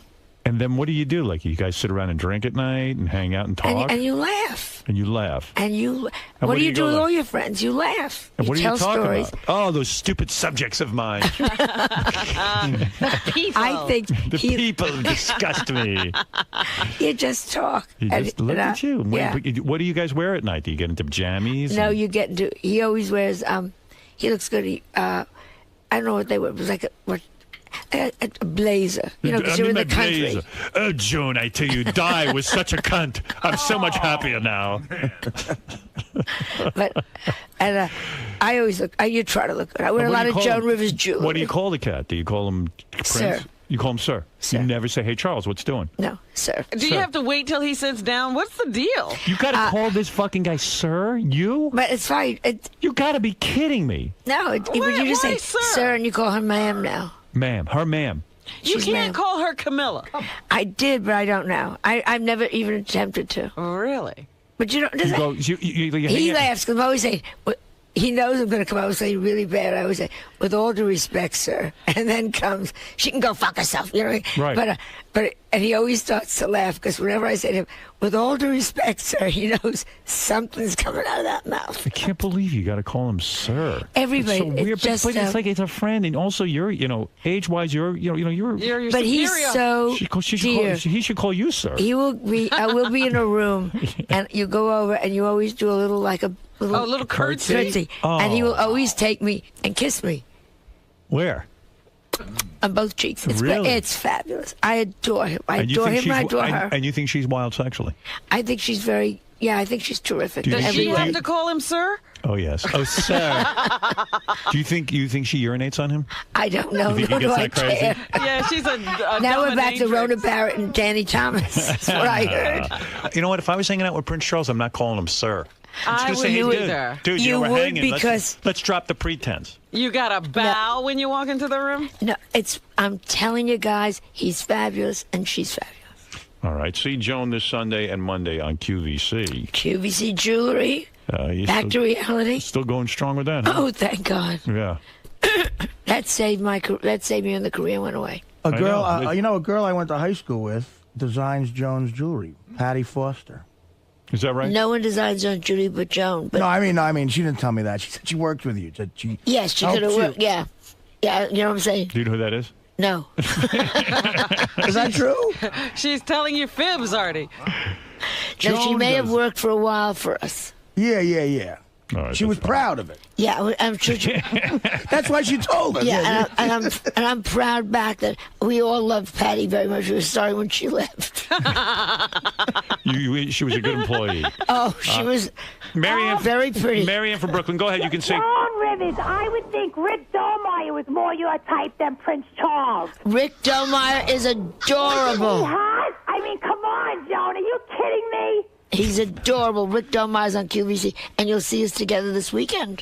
Irish John, you're on the air for Joan Rivers. Hey, good morning, Howard. Hey, Joan, I saw your Geico commercial. You were hilarious in it, and you looked incredibly hot. I would love a shot at spreading those 74-year-old legs. That's so sweet. He's Thank not kidding. You could get a... How old are you, Irish John? I'm 38 years old. I just got engaged, but I'll dump my fiance. Oh, that's nice. I see a good marriage coming. All right, now, who are you supporting for president? That's what... You're always political. I hate them all. I think they Equally. should all be, fucking ashamed for 2 years running around the country. Take care of the country. They are so... Everyone is such an egomaniac. You're saying they're all senators. They should be in the Senate. They should be in the Senate. Not running around the country. You're goddamn right. And spending all that money. But you're going to have to pick one. Are you saying you're not going to vote? I don't know who I'm going to pick. I despise them all. I think Obama is interesting. I think you didn't notice at 20 years that the guy is saying Americans are terrible. He didn't know. And the guy, I found the minister very bad. I found Hillary so power hungry that it's just stop it already. Right. She won't tell you hello unless she gets a poll. I find McCain, I'm sorry, I don't want a Republican. You don't. So it's you don't know what you're going to do. This country is pathetic. Who are you for? Who am I for? Hillary Clinton. Okay. That's it. That's what I'm going to tell you. Fine. That's fine. I like her. I like power-hungry people. I'm power-hungry myself. I don't think she would go you from notice here. I keep Robin in a booth over She there. wouldn't go across the street unless she knew the polls are with her. And I find So what? it just... That's what politicians do. Oh, they but want to stop win. being a politician. We're in such... Look where this country is. Where is it? This country is... We're now so We're in below... trouble. We're and always we're in trouble. Terrible trouble. How can you even afford to go to Europe? Do you know in every... I go to work. Yeah. Do you know every It's election they go, this is the worst time in our history, and we got This really not true. is. That's not true. We don't say that We are every so election. disliked. I was doing a quiz show in England, and they booed. I said something, leave Americans alone, because every joke was anti-American. Right. And I just turned to them and said, stop. We helped you in World War II. Now, come on, guys. Yeah, my husband was English. And somebody from the audience called out, you didn't get in here fast enough. And you want to go, what? Wow. Well, They hate us. Listen, as someone who's always been hated, I don't pay attention. Matt, go ahead in St. Louis. You're on the air. Hey, Howard. Thank you for my Quickly call. for Joan. She's very busy. She's got QVC. She has the cutting room. And I'm in a new show called Z-Rock on IFC.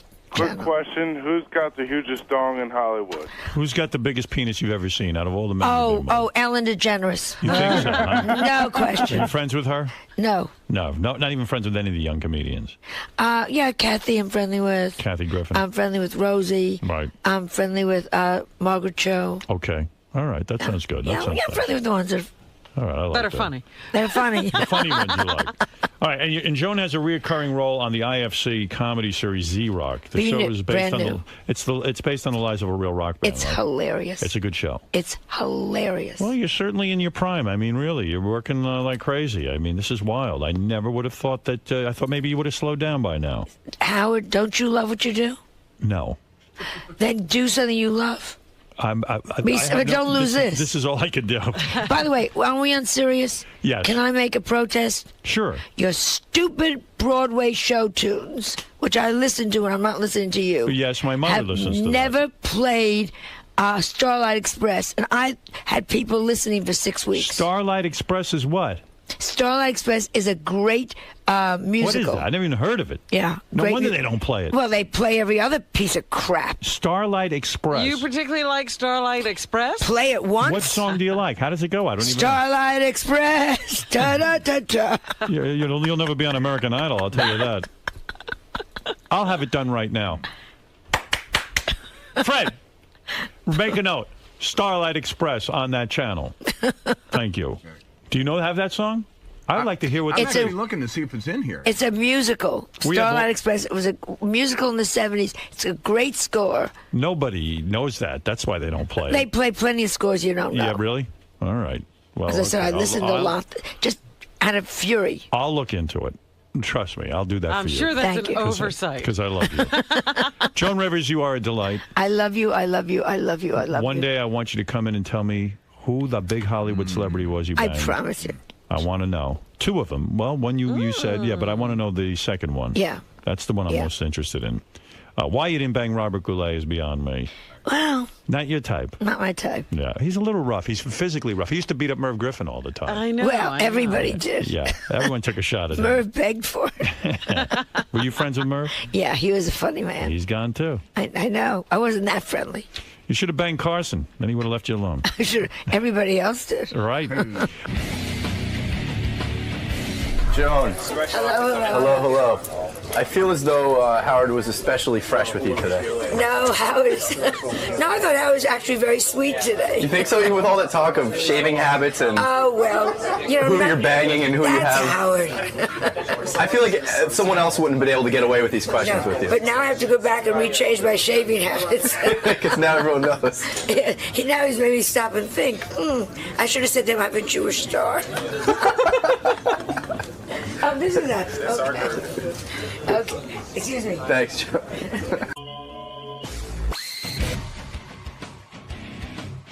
All right, I'm going to go first to Jeff Probst, who is currently in second place. I don't know. I guessed Ronnie. Ronnie does not have a berry on his face. He's got other shit on his face, but not a berry. Jimmy, what's the answer? Ralph the Homo. Ralph the Homo is acceptable. Jerry O'Connell, what's the answer? Come on, you know who has what? a berry on his face? I went with Eric the Midget. Eric the Midget? Oh, my goodness. Well, didn't he have something on his face? Are you aware we bumped Ryan Felipe for you?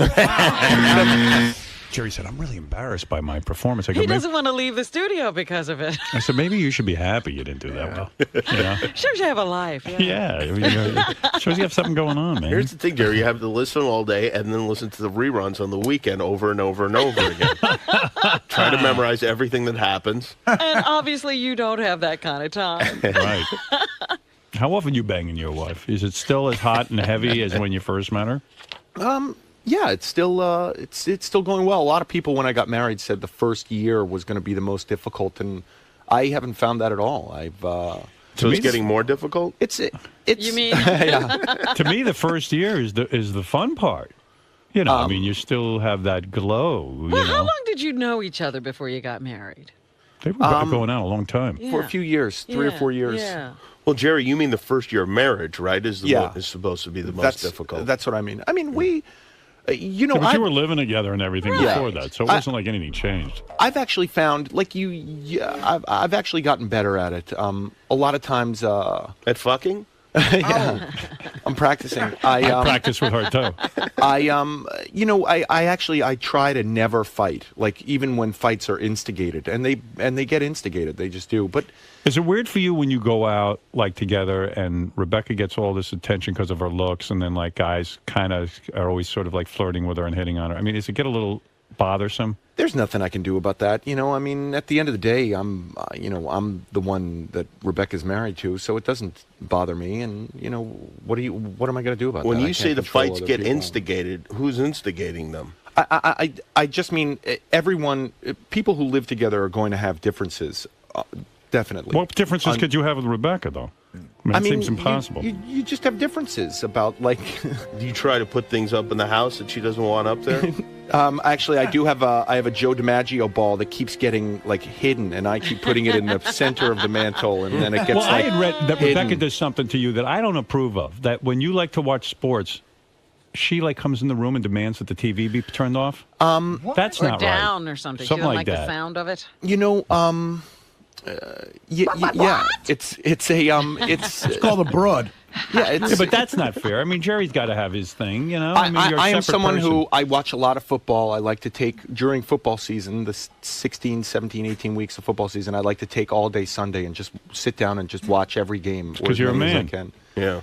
And I think and she'll walk in and go. I think it's a common argument that spouses want to do other things outside and stuff, and I have to respect that. But She went on Letterman on one of these shows and goes, "I go in the room and I make Jerry turn it off." Wow. Well, no, not the football game. The negotiation that we've had, once again, getting back to never fighting, is Rebecca listens to music while I get to watch the image of the football game. Right? Yeah. Oh, so you can't hear the sound of the football game. I cannot hear the sound. You guys have to be in the same room.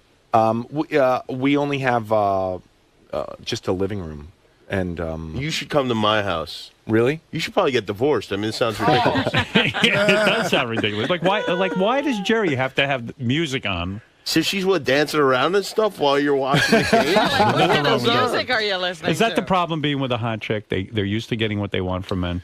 I think I think that Rebecca is. Why are you laughing, Jimmy? I feel bad for Jerry, but what are you going to do?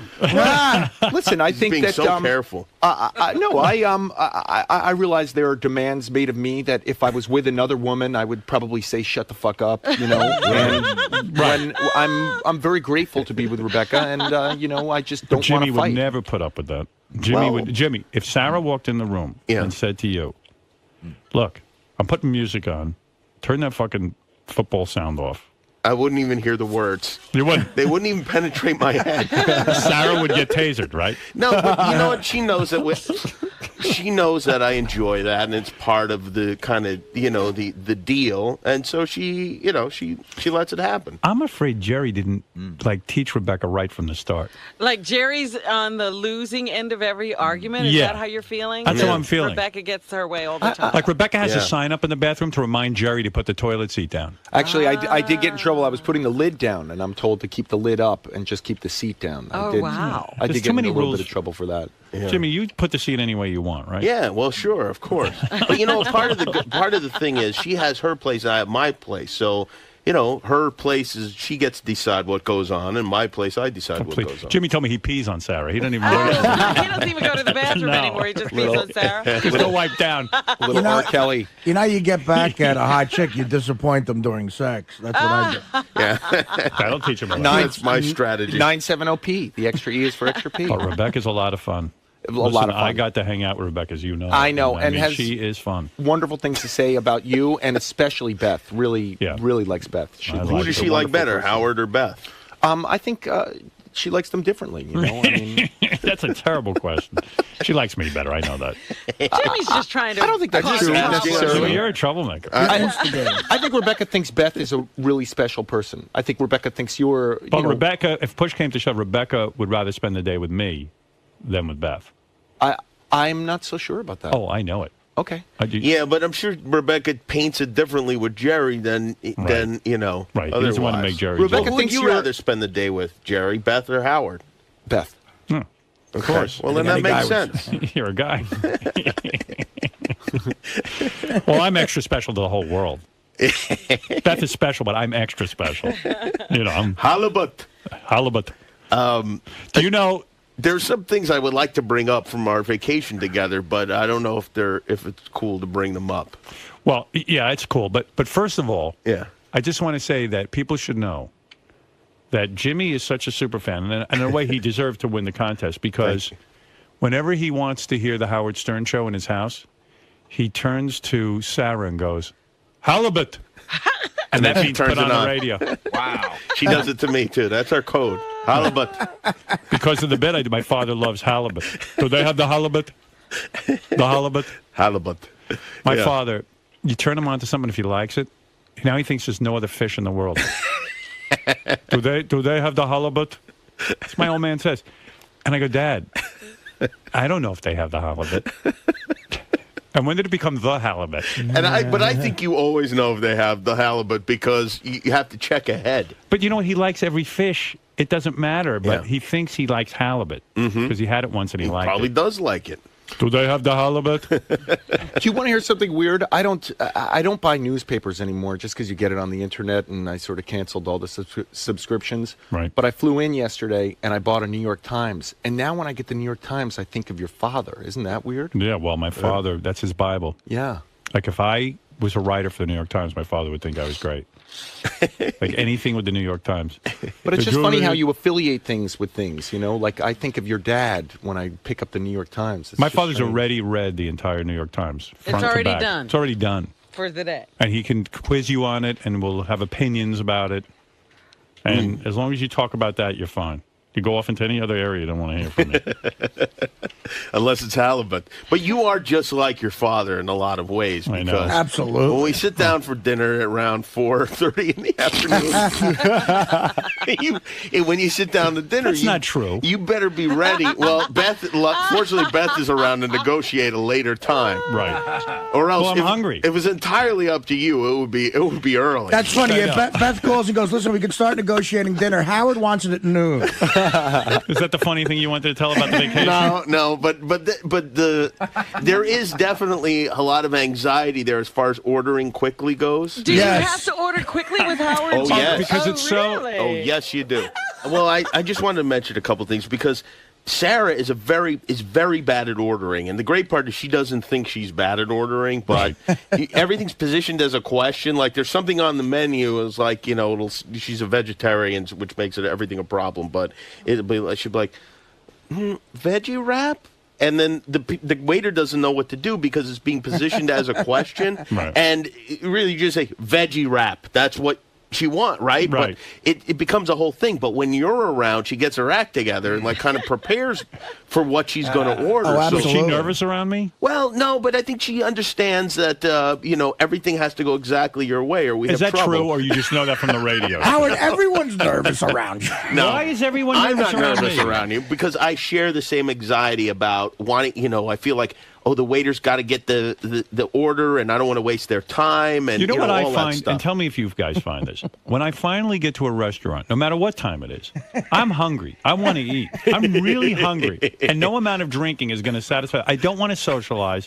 I want to eat. And it is a curse. It is just a curse. I am like my father that way. I don't, I'm actually someone who, when they come to take the drink order, I put my food order in. That's what I do. And that's what Jimmy's making fun of. I go, you know what, waiter?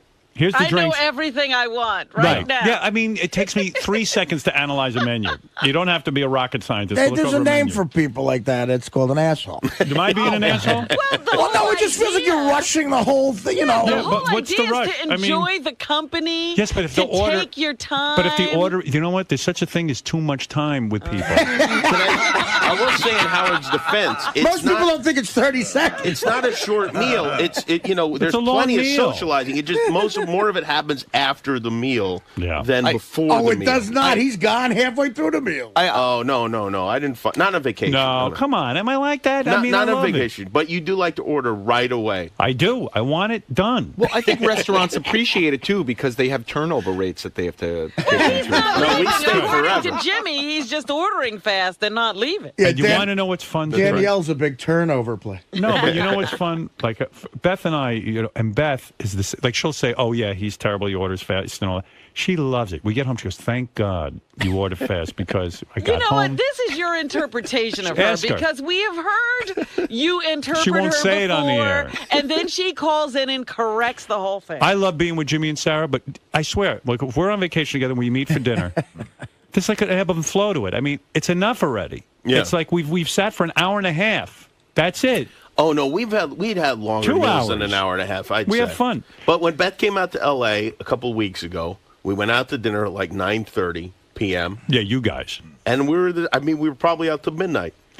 Yeah, Beth so will do that's that. not happening if Howard's in the mix, is what Right. you're saying. Yeah, but that's Right. weird because Beth will say to me, "Oh, it's so great when you're there because it's over quick and you can not with you, but like it's happened." Yeah, but you said that the night you left Gary's early, you said Beth was so to into get that. Happy. She won't admit it on the air. She was won't. Happy. You're still sticking by that story. She told me in private she was happy we left Gary's. Lying. I know you're lying. No. I know you're lying. She was thrilled. No one she wanted was to be there. trying to get dessert. You were yelling at her from the front door. Gary dragged out the evening. Gary was like waiting and waiting and waiting to serve this meal. Waiting and waiting. His wife made dessert. They said Mary's dessert. Oh, Right. it was. And they I took it in didn't the car even with me. get it. Bullshit. Everyone wanted to leave. I wasn't the only one. It was a great night, but it was enough. Can I give Jimmy the timetable? So, Jimmy, here's the timetable.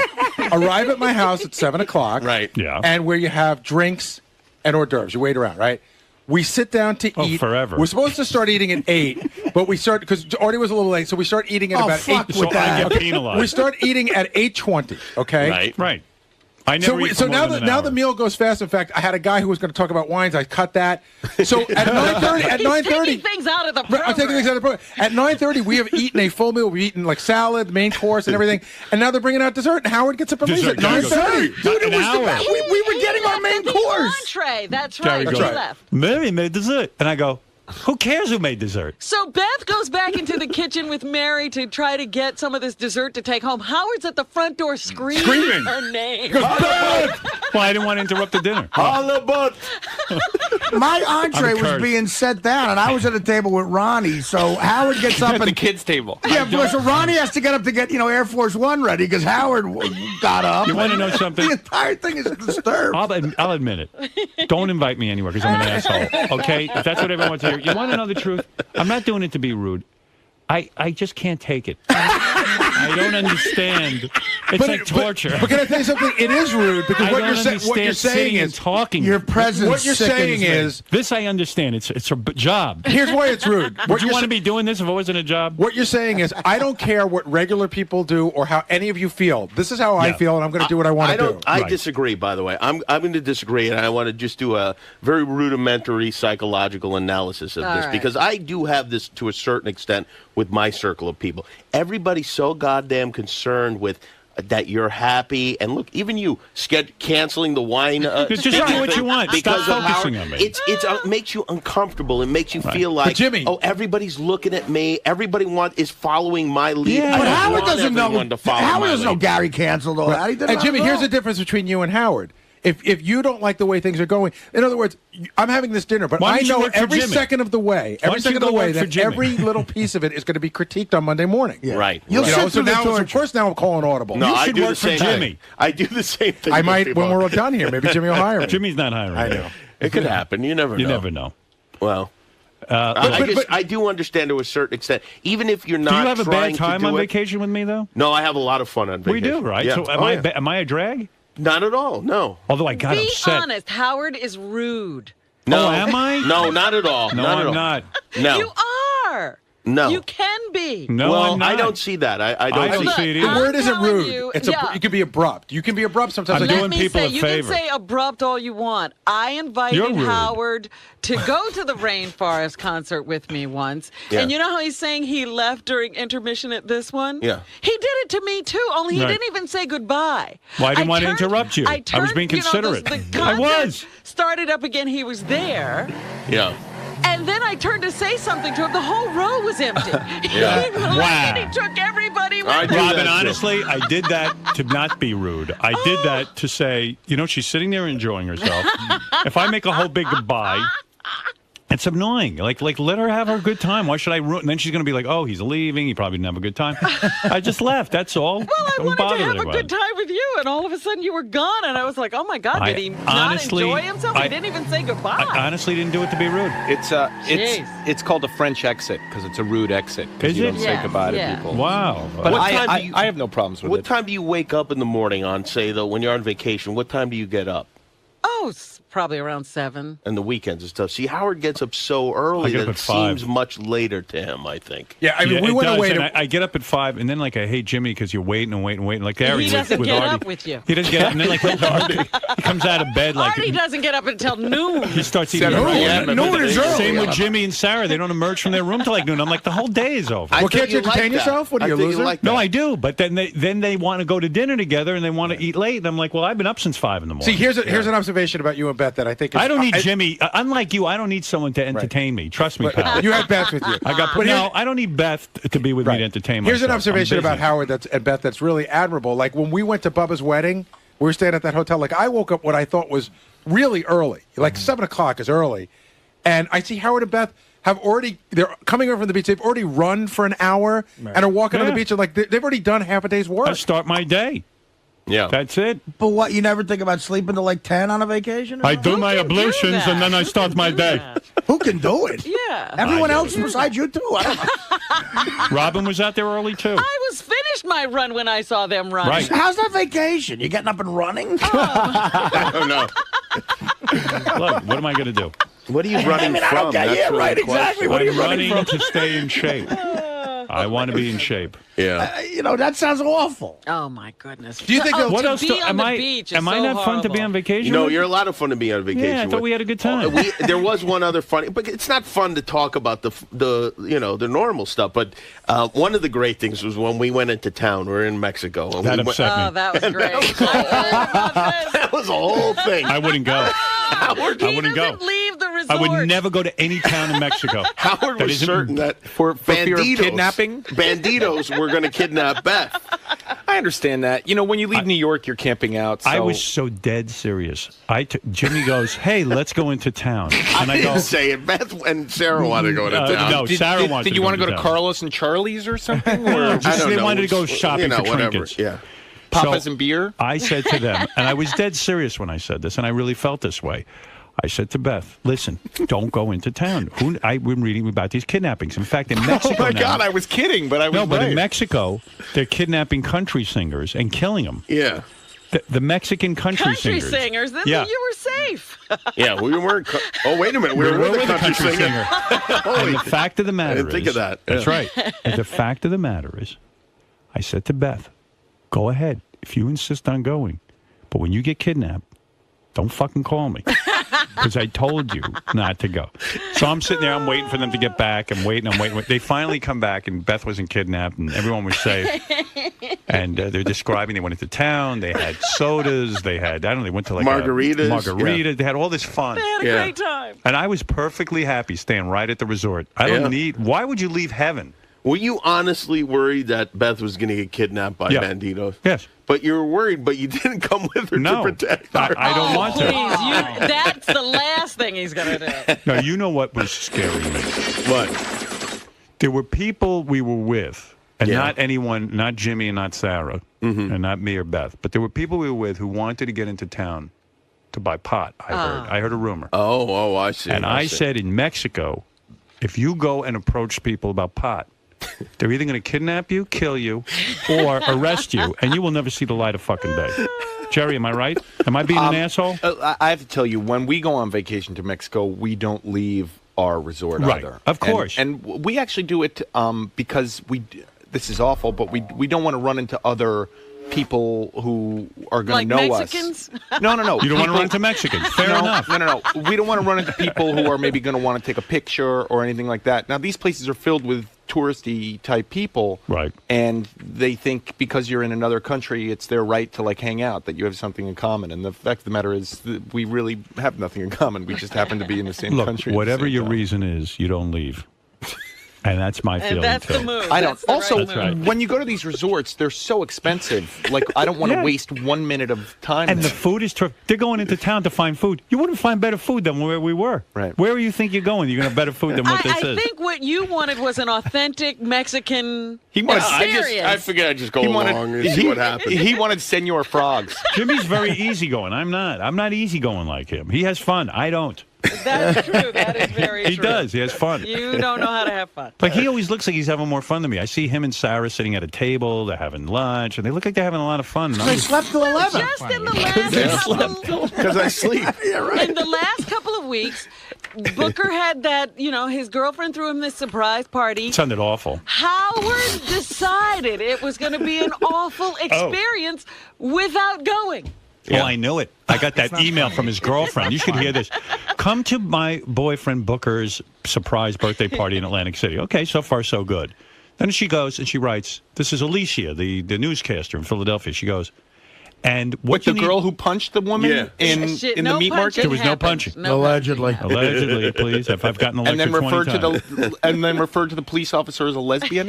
It's evidently a big misunderstanding. This apparently occurred. The officer had a short haircut. All right, listen. The one who emailed Rich Eisen, and his wife sent the email back. Allegedly. Let me tell you something. So maybe you should do that super fan. You got to hear this. So I get this email. It says, you tell me if you would go to this.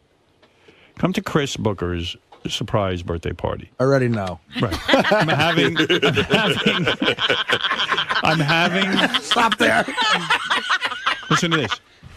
Stay in your rooms. Oh, here till we go. 10 o'clock. 10 o'clock, I'm going to have coffee and dessert. Now, I'm saying to myself, wait a second. I'm going to go all the way down to fucking Atlantic City. Now I got to hide in my room till 10 o'clock till this fuck gets there.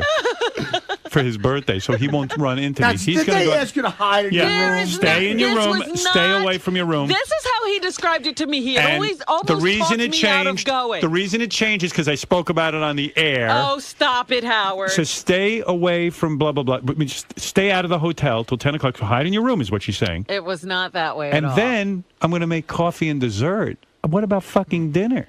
I'm there all. I mean, I got to stay in my room while Booker eats his dinner, and then I get to come out for coffee and dessert. No fucking way. You I'm are not so going. funny. Stay home. You didn't talk about it on the air. It was a surprise party. You didn't talk about it. That's right. Oh. So here's the deal. That would have been great. If All you did. she said was Booker and I are checking in at this time, and we're going to this restaurant. No. Just avoid that. It's not the way I read And it. then we meet at 8:30. I got to avoid the restaurant. There are 50 restaurants in the hotel. I don't need pressure. Oh my goodness. Well, also, Howard's 9 feet tall, and it's hard Right. for him to blend in, and people want to talk Nobody to him. would And people have want to seen take him. pictures. Admit I'm fun on vacation. Nobody, you are fun on I vacation. am. I make jokes. Sarah Yeah. loves me. Oh, Does Sarah yes. really like me? Yeah, she does. Yeah.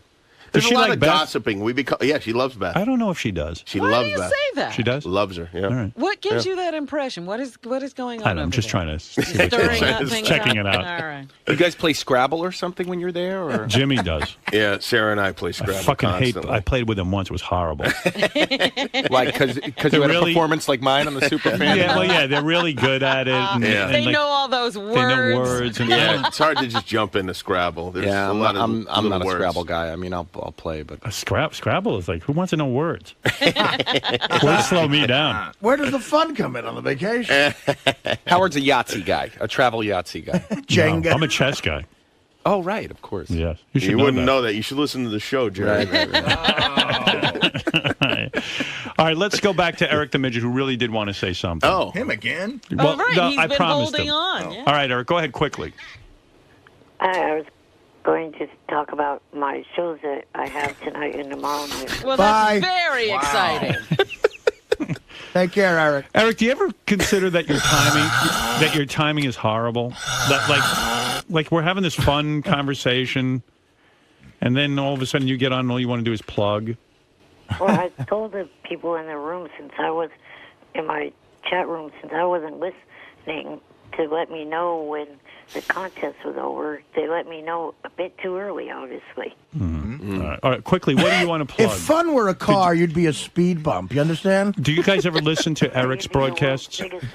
Yes. I not only that, I really had to watch myself because I started to get obsessed with it. I started watching it online, and I realized I was headed in a dangerous path, and that I could become really just spend my whole life watching Eric. You were one of the online guys. Yeah. You would go out to his I JFSC. did. When I figured it out, I was like, "Oh no, I better not do this. I better not do this." Are you a JFSC member? I think so. Yeah, I think I had to sign up, whatever to watch. Eric, are you nervous about being in the movie? No, not really. He doesn't really get nervous. All right, good. I don't think Eric's going to come through. I think he's going to find a way to kind of weasel out of the it. movie. I'm afraid so. Oh, I hope Colin is writing for Eric because I don't expect much acting. I think the part has to be perfect for Yesterday, I also Eric like is- the idea that Eric's mad at me after I got him tickets to the American Idol finale, the plane, all that stuff, and he screwed me and decided not to come. He's mad at me because I made fun of him. Like, Well, you shouldn't be that's- mad at him. But that's the best way to get on Eric's bad side. Do something for him. Oh, yeah, you're right. Yeah, he hates me, and all I do is nice things for him. I got him Catherine McPhee's home phone number, which she still thanks me Nice for her, too, yeah. It was good for her. It was good for him. Eric? Yes, I'm here. And what about the balloons? I mean, I don't want to beat a dead horse here, but is this ever going to happen, the flying with balloons? Oh, he's never going to do it. Everywhere I go, people are like, oh, you got to get Eric on the balloons. He's afraid we're going to open a window and let him go sailing I out the told window. him about that priest who Yeah. flew away in Brazil. Yeah. Oh, We'll make right. sure that doesn't happen. We'll be standing by with BB guns. We'll shoot you down if anything happens. I love it. Jimmy's going to bring a BB gun. Yeah. You want to be here when he flies with balloons. Are you kidding me? I want to be the one that cuts the string, and I Right. want to see him float away with balloons. Eric? That's not ever going to happen. All right. All right. All right, Eric, I got to go, really. Well, tonight on the JFSC, there's Bye. first of the final four. We'll see you later, American Eric. Thanks for calling him. Idol And ECW. Take care of yourself. You got any? All right. See you later. Shut up, fat ass. You obnoxious fat ass. Oh, come on. We know where to find you, dude. You don't move. Just, Hey, is that an enormous pimple on your forehead? No, it's not. It's his brother. Julio. That's his face. Pull your hat up. I'm telling you. Just pull the hat down farther. Pull it up. No. No. His whole face is red today. What's going on? Why are you so red-faced? I don't know. You have big pimples, and look at your cheek even. Yeah. I'm a Kennedy. Your skin doesn't look good today.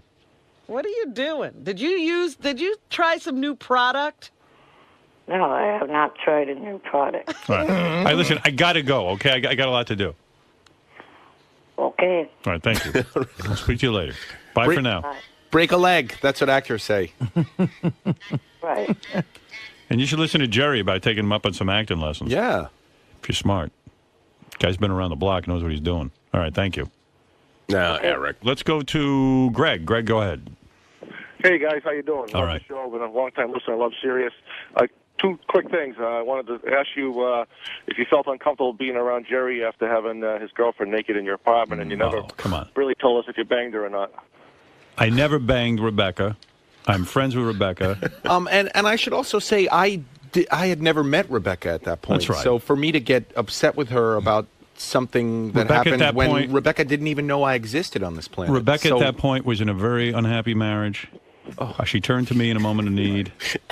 And let me tell you, that's got to be the low point of her life, turning to me for anything. No, we were just friends, and we were hanging out having a good time, Jerry. That was it. I don't feel any. I'm not uncomfortable. I'm in any not. way. Don't ask me to destroy my pictures of that night. Those are mine, and you really have no right to them. Don't you get worried about your naked pictures? Someone coming in and downloading them or something? I worry all the time. No, they're not. You're not naked. They're not in are you? downloadable condition. They were in. There's one thing of Polaroids. They sit in a very, very private place where no one can find them. Are you naked too? Who, me? Yes. Hell no. Are you crazy? Because I'm breaking in. Like any good friends. Really? Like any good friends, we took naked photos. Big deal. Yeah. Howard and I took naked You know, photos. I do have to admit, I did ask once. I asked. What did she say? No. She That said no. What? She never made love to Howard? No, that I couldn't take photos. Oh. Why? It just, I mean, and I once again, I agree with the argument. I know everyone's going to jump on the, I get beat up in my marriage, but I mean, it's I think she was afraid that it was going to get out there somehow. And boy, I if it got out there, what would we see? A most gorgeous woman nude. I mean, Well, it was it was awful. I had one of those wind-up cameras where you have to hold the flash down, and I would have had to take it to Photomat, so they Yeah. would have seen it. They Did would you have made bring- copies. Did you bring up that she did it for me? So why can't she do it for you? No, I didn't bring that up. No. You did. We'll throw that in there. I was Yeah, going to say, all right. now take that argument. Are you crazy? Jerry, that's going to win the argument. You did it for Howard, for Christ's sake, and you weren't even married to him. I will try that. I did suggest maybe obscuring faces, but that didn't even fly. Robin, has Jim Florentine tried to take No. nude photos of you? And Robin, can I ask, why are you surrounded by dead flowers? I like dead flowers. Really? She had she had a boyfriend who used to videotape her in the shower. Oh, God. This I guy did that was once. this guy was so annoying. He tried to videotape me, and but she got What were rid of you him. doing in the shower? Nothing. And then, but Jimmy might be a picture taker. Did he Oh, ever yeah. say to you, "I want to take some No. pictures"? Oh, yeah. You like that, Jimmy? Oh, yeah. One time when she was doing the enema, Yeah. I got my Navy periscope up. Went right up to Pope Shoot. You love her. You love when she takes an animal. I love the enema. Why do you love it so much? I don't know. It's like the smell of tuna and hazelnut. Wow. It's beautiful. And you want pictures of that? Yeah. Well, there's something it's close to the business end in the front, you know. All right. Howard, You like a girl with a clean asshole. Absolutely. Right. Just like her dad. Oh, shut up. That's ridiculous. I put a little Vaseline on the tip of my dick. Robin, I can't believe Our butt cheeks is warm in the shower, by the way. Right. I can't believe you're dating our retarded puppet. Right. All right. Thank you, Greg. Howard, can I ask another one other quick comment? Yes. What do you think of to Jerry's comments there? You talk about how there's these hot broad guys are already sick of banging him. I mean, that's the comment that he's been making. It sounds like maybe he doesn't have such a good deal after all. What is he saying? I can't understand one word this guy Greg, is saying. you're breaking up something about Jerry, hot broads. He's sick of his... He never said that. Well, no, I was saying, well, he can't watch the football game. He can't do this. He can't do that. I felt bad for Stamos when she dumped him, but maybe he didn't get such a bad deal after all. Are you kidding me? Rebecca's a lot of fun. Trust me. Yeah. She's got a good personality, and she's hot. What more do you need in life? Well, you can't watch. She wants to turn the game on TV off while I'm watching. I ain't complaining. I'll figure out something to do with her. It's just, you know what, I do have to say in her defense, in Los Angeles, the games start at 9 a.m., and it goes until 10 p.m., so I'm in front of the television for 13 hours. 13 hours? That is a bit much. Not the pregame. That's not that much. Hi, Jimmy. All right, there you go. Just watching a videotape the boys took over the weekend. The Killers of Comedy were working with Beetlejuice, your friend. And it was Beetlejuice is eating, and Bob Levy walks over to Beetlejuice with his balls out. Oh, my. Oh. While Beetle is eating. And Beetle eventually notices. And Beetle seems to be the most rational one out of that whole Killers of Comedy group. He's like, why are your balls out? And it's disgusting. Beetlejuice knows that's disgusting. But did you know that Jerry knows Beetlejuice? That Yes. Jerry's mom has a weird connection to Beetlejuice. She was Beetlejuice's teacher in school. For many years. He was Lester. at that school for many years, Lester, yeah. Did she teach any of the other whack packers? No, Lester is it. I wonder if that class had any future, like whack packers, like people we should I be have using. to say it was a special ed school. Right, so probably a lot of great candidates for our show. But Yeah. Beetlejuice was probably a star right off from the bat. But Beetlejuice started out in special ed? He was in special ed, yeah. Oh, he really made something of himself. And it was a special ed school. It wasn't a separate class. It was. Do you think anyone would have realized, even your mom, at that point, that Beetle would become a superstar? He was. You can ask my mother. He was her favorite student for years. She must not be that good a teacher. When I asked him to spell his name, he spelled it R-E-D. So she really didn't teach him that much. Well, you think in all those years she could have taught him his name. It's a long process. It is. It's tough. It's not easy. It's not easy. Beetlejuice is a long name. People are a little.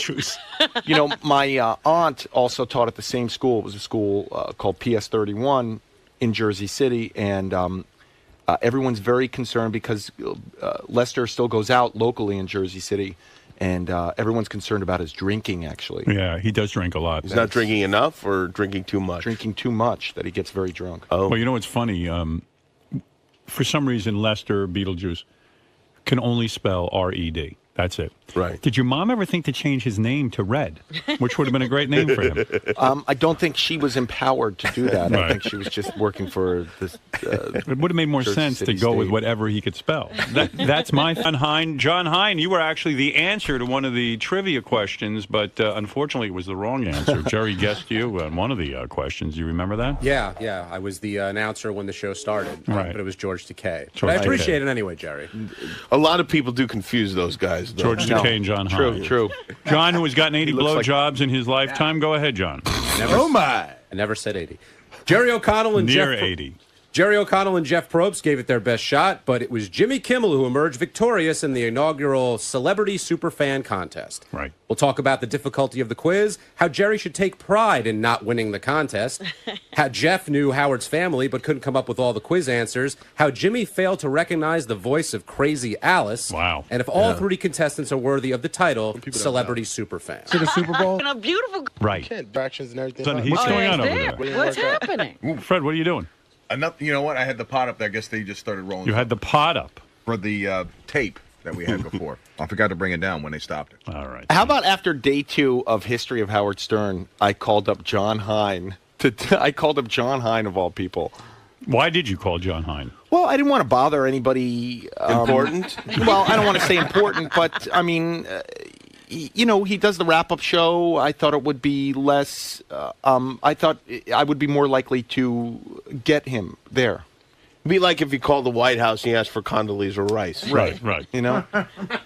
Do Jerry and Jimmy believe that John Hine has gotten near 80 blowjobs? Well, I don't have any reason not to believe him, but if that's the case, I'm very impressed. Very And don't impressed. forget, he got married at 22 years old. He's claiming he got near 80 blowjobs before 22. Wait, 80 blowjobs total or from 80 different women? 80 different women. Oh. I didn't say 80. All right, But you said somewhere in near that 80. neighborhood, though, right? The neighborhood, I came clean. The neighborhood shrunk. It's around 30. That's what I. It's around 30? That's still pretty good. Yeah. Yeah. I was conflicted about this, but I think John is an honest guy, and I think he's telling the truth. And I think that come on, no one I believes think that a lot of times in your adolescence, oral sex is not a home run. In but it's your something, adolescence. Yeah, No, right. Yeah. I bet not Jerry's mine. got about a million blowjobs. No, You're a I different wish. player. No, it's not. Jimmy, that. you got married at 22 too, didn't you? Your first 20. wife? 20. Yeah. How many blowjobs did you have before your first wife? Well, including her, none. Right. 0, right? Yeah. You know, when you're in Stand By Me as a kid and you're a good-looking guy, I could believe he'd get 80 blowjobs. Yeah, you know, it didn't work out that way because I was sort of the comic sidekick in that film. Okay, so I wasn't, whatever. If I was in high school and everyone said, "Hey, there's the kid who was in Stand By Me," I would have gotten at least 3 blowjobs, at least that I know of. When did you get skinny, Joe? Do you mind swallowing before you ask that question? I don't want the subject to move. I want the irony. You know, in all honesty, I think my mom saw that I was going down the wrong road and put me on a diet. A book called Fit for Life, if I remember correctly. No, but you shot up too. How old were you when you That got your first blowjob? I was in high school. I was a junior in high school. Really? That's that late? not very. No, that's early, not very yeah. good. Well, you know, for a I guy didn't- who was in a movie. I think the thing, and this is why I believe, John, I did not go to sleepaway camp, which seemed to me where a lot of oral sex was happening. I see. Yeah, but it would have been everybody, including the campers But the stories and the counselors. The stories I heard about I bet sleepaway the camp. counselors would have been blowing you. The stories I heard about sleepaway camp were that it was where you got not laid. until your junior year in high school did you get a blowjob. No. Wow, late starter. And you say your mom got you on. Can you have your mom talk to Artie about a diet? Maybe she's the one who can intervene.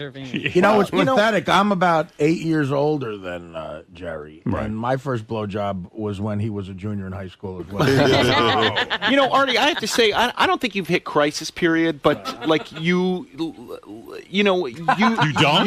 You still have time, you know. But it's something you got to think about. Is really like I Artie, worry a little do bit you about think you're you. in crisis? No. No, yeah, if I could get rid of this fucking schedule, I'd be fine. I know that Artie is 40, and I know that it's not.